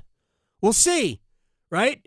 We haven't run this portion of the race yet. We're just starting this portion of the race. It's only year one of Dave Canales. If it doesn't go well next year, is year one or is year two going to be the last year of Dave Canales? I don't know the answer to that. Nobody does. We'll have to see what happens.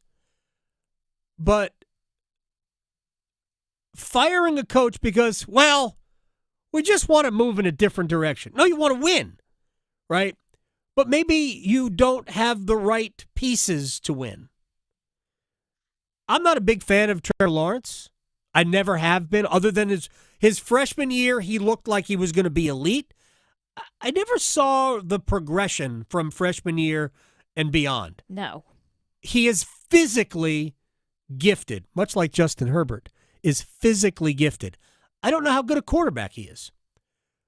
All the physical gifts in the world, I haven't seen either of those quarterbacks look like they can do it on their own. For all of their gifts. I mean, Lawrence is 6'6", 235, runs like a deer, all of that. Herbert, very similar. haven't seen them really put it together. Maybe they have been hamstrung by bad coaching. Certainly in Trevor Lawrence's first year, Urban Meyer would be that. And for Herbert, he has not had great coaching with the Chargers. I think he has that now. We'll see if they can. It's not about can they win a playoff game this year, but we'll see how the Chargers do, over the next 2 years, 3 years. I have total faith in Jim Harbaugh. I think he is an elite NFL coach. But I don't know what these coaches are expecting. I don't know what Robert Kraft expected of Jared Mayo. By the way, or Gerard Mayo. Is Vrabel going to go to New England? Or is he interested in the Raiders? Tom Brady's going to be calling the shots with who they hire. Yeah. Right? Vrabel, teammate, caught touchdown passes as a linebacker from Tom Brady. Is he going to be more apt to go with Brady or Robert Kraft, the team that he played for the majority of his career? Is that where he's headed? That's right? a good question. I honestly do not know. But it's this whole dance of the coaches I find super fascinating. Would you be interested in the Bears job? See, and I feel like the Bears need Vrabel more than he probably wants to go there. I mean... Oh, they do. The Jets need Vrabel. Yes, right? Yes, the Jets absolutely do. If you are looking for credibility, in some way, the Jets also interviewed Ron Rivera. Wow. Like, who's going to want to go? I guess if you don't have a job, then it's better than nothing. If you were the Bears, he's a former Bear.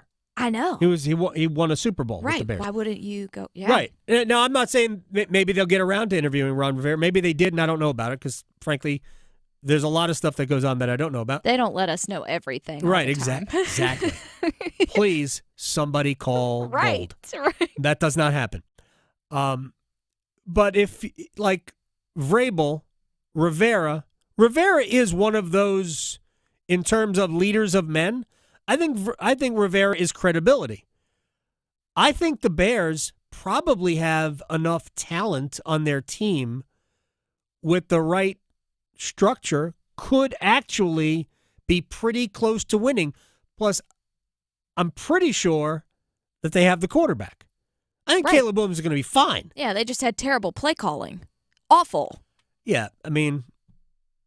What is that clock for? What is that clock telling us? Is that clock telling us anything? Let's take a sack rather than, do we have try time? to spike Can it we and stop kick a the field clock? goal. Mm-hmm. Are we allowed to prevent that clock from running? I'm not sure of the rules. We have those. So, I think the Bears' job, if it wasn't the Bears, if you took the exact same set of circumstances, the exact same team, and put it in New Orleans, which I believe has better ownership, that would be the most attractive of these jobs.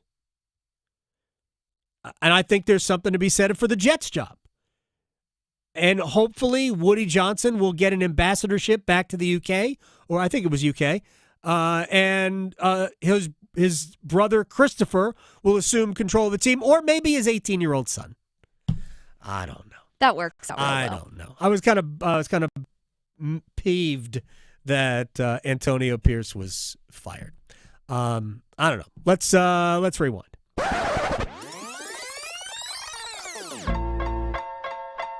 All right, let's have two things with Chip Patterson here, and I'm going to go big picture first. There has been a lot of criticism about the seeding process of the college football playoff. Now, it is what it is. We might have ended up with the same four teams in the Final Four. But do you think the committee, I asked him, learned anything that they would do differently? The committee did not learn anything that it would do differently. I think the stakeholders have a very interesting meeting coming up in Atlanta in advance of the national championship game later this month. They are going to have the conversation about making some adjustments for as soon as 2025, and then continue the conversations about what it looks like for 2026 and beyond. And I don't think that they should just kick the can down the road for both topics. Format, number of teams, all those things are bigger issues. I understand if you want to wait till 2026 for that. But I think that on two levels, it is more confusing for fans and less competitive of a bracket when you mix up the seedings with the rankings. The fact that some of the lowest ranked teams in this college football playoff had to go play road games at teams whose ranking would have otherwise put them straight on to the quarterfinals, right, made it more of a disadvantage for those lower ranked teams. And so instead of having, a couple competitive games, couple blowouts, then a couple competitive games, couple blowouts, that if you lined up 1 through 4, get to go be in the 1 through 4 spots in the bracket, and then the 5 through 12 won't perfectly line up with 5 through 12, because I do think having the automatic qualifiers is good. But I do think it would create more competition in both the first round and the quarterfinals if our seedings lined up with our rankings. Now, you're going to have bracket luck and you're going to have upsets. That's just sports. But I think you're doing yourself a disservice for the competitiveness. And I saw a lot of fan reaction when they started doing the reveals, that it was so confusing to wrestle with seeds and rankings being different. It made looking at the bracket on a Tuesday night something that they weren't even all that excited about, just because they couldn't wrap their mind around it. So if we're going to flash that bracket up on Saturdays and Tuesdays and all through the week, then I think that it'd be nicer if they lined up with the rankings. That would make it a little bit more easier for fans who aren't necessarily college football diehards to understand what's going on. Chip Patterson, who joins us every Wednesday. Here's the thing about it, and I want to move on really quick to something else. I don't care if fans are confused by it. Is that I know that sounds harsh, but I think the bracket needs to be fair more than it needs to not have confusion. And I think they gave the wrong teams buys. In retrospect, I know why they did it, but I think they gave the wrong teams buys. All right, real quick, I asked Chip about Bill Belichick, North Carolina, and recruiting. Is there a buzz? I would say that right now, if you want to say, what is the buzz, what are some of the conversations that, I'm sort of observing and taking part in, there's a lot more intrigue in the assembly of the staff maybe than there is about any one particular portal addition. They've got to go in and they've got to get some quality players to be able to just sort of fill out a depth chart. So a lot of that just feels like registration. You're like, oh, that guy, okay, he seems fine. Then you place him on the depth chart and you go. But, going and building out your own coaching staff and, going to places like IMG to pick up some coaches, obviously the hire of his son, Steve Belichick. Right. You add another Lombardi to the general manager's office. I mean, it's interesting, the assembly process as it's going, because what I have not observed is any statement hire that indicates what North Carolina football is going to look like. Because sometimes you're able to make staff hires that can signal to your team, to your fans, or to college football at large, this is what we're going to be. Offensive coordinator, we're going to have his kind of offense. Defensive coordinator with this reputation, this is what kind of team we're going to be. And while Steve Belichick, we have a body of work, it is not a large enough body of work for us to be able to say that he is that identity. And so that's my big curiosity right now, is because we've got a lot of interesting hires, a lot of outside-the-box type thinking, but nothing yet that tells me what North Carolina football is going to look like when the season starts in the fall. Here's the other thing about this, is that it's really going, I'm going to assume here, that it's going to be Bill Belichick's defense. And here's what I would say about that. We don't know what that looks like either, because Bill Belichick's defense is, what do we need? Super flexible, right? We have three. It's almost always been a 3-4 defense for Bill Belichick, except when he was with the Giants way back when it was a 4-3. But we don't really know what that looks like either, because it changes all the time. Victoria, This has been fun for me. I have no idea. Was it fun for you? Of course it was. Yes! Success! All right. Ryan Wilson of CBS Sports tomorrow. We'll talk NFL draft. Bye. Raleigh to Boone, Charlotte to Chapel Hill. Your Carolina is covered. Adam Gold on the North Carolina Sports Network. Hi, it's Adam Gold from my friend Gordon Miller, Miller Lending, Kildare Farm Road and Cary. Would you like to save $50,000? All right, let me explain. I have saved $50,000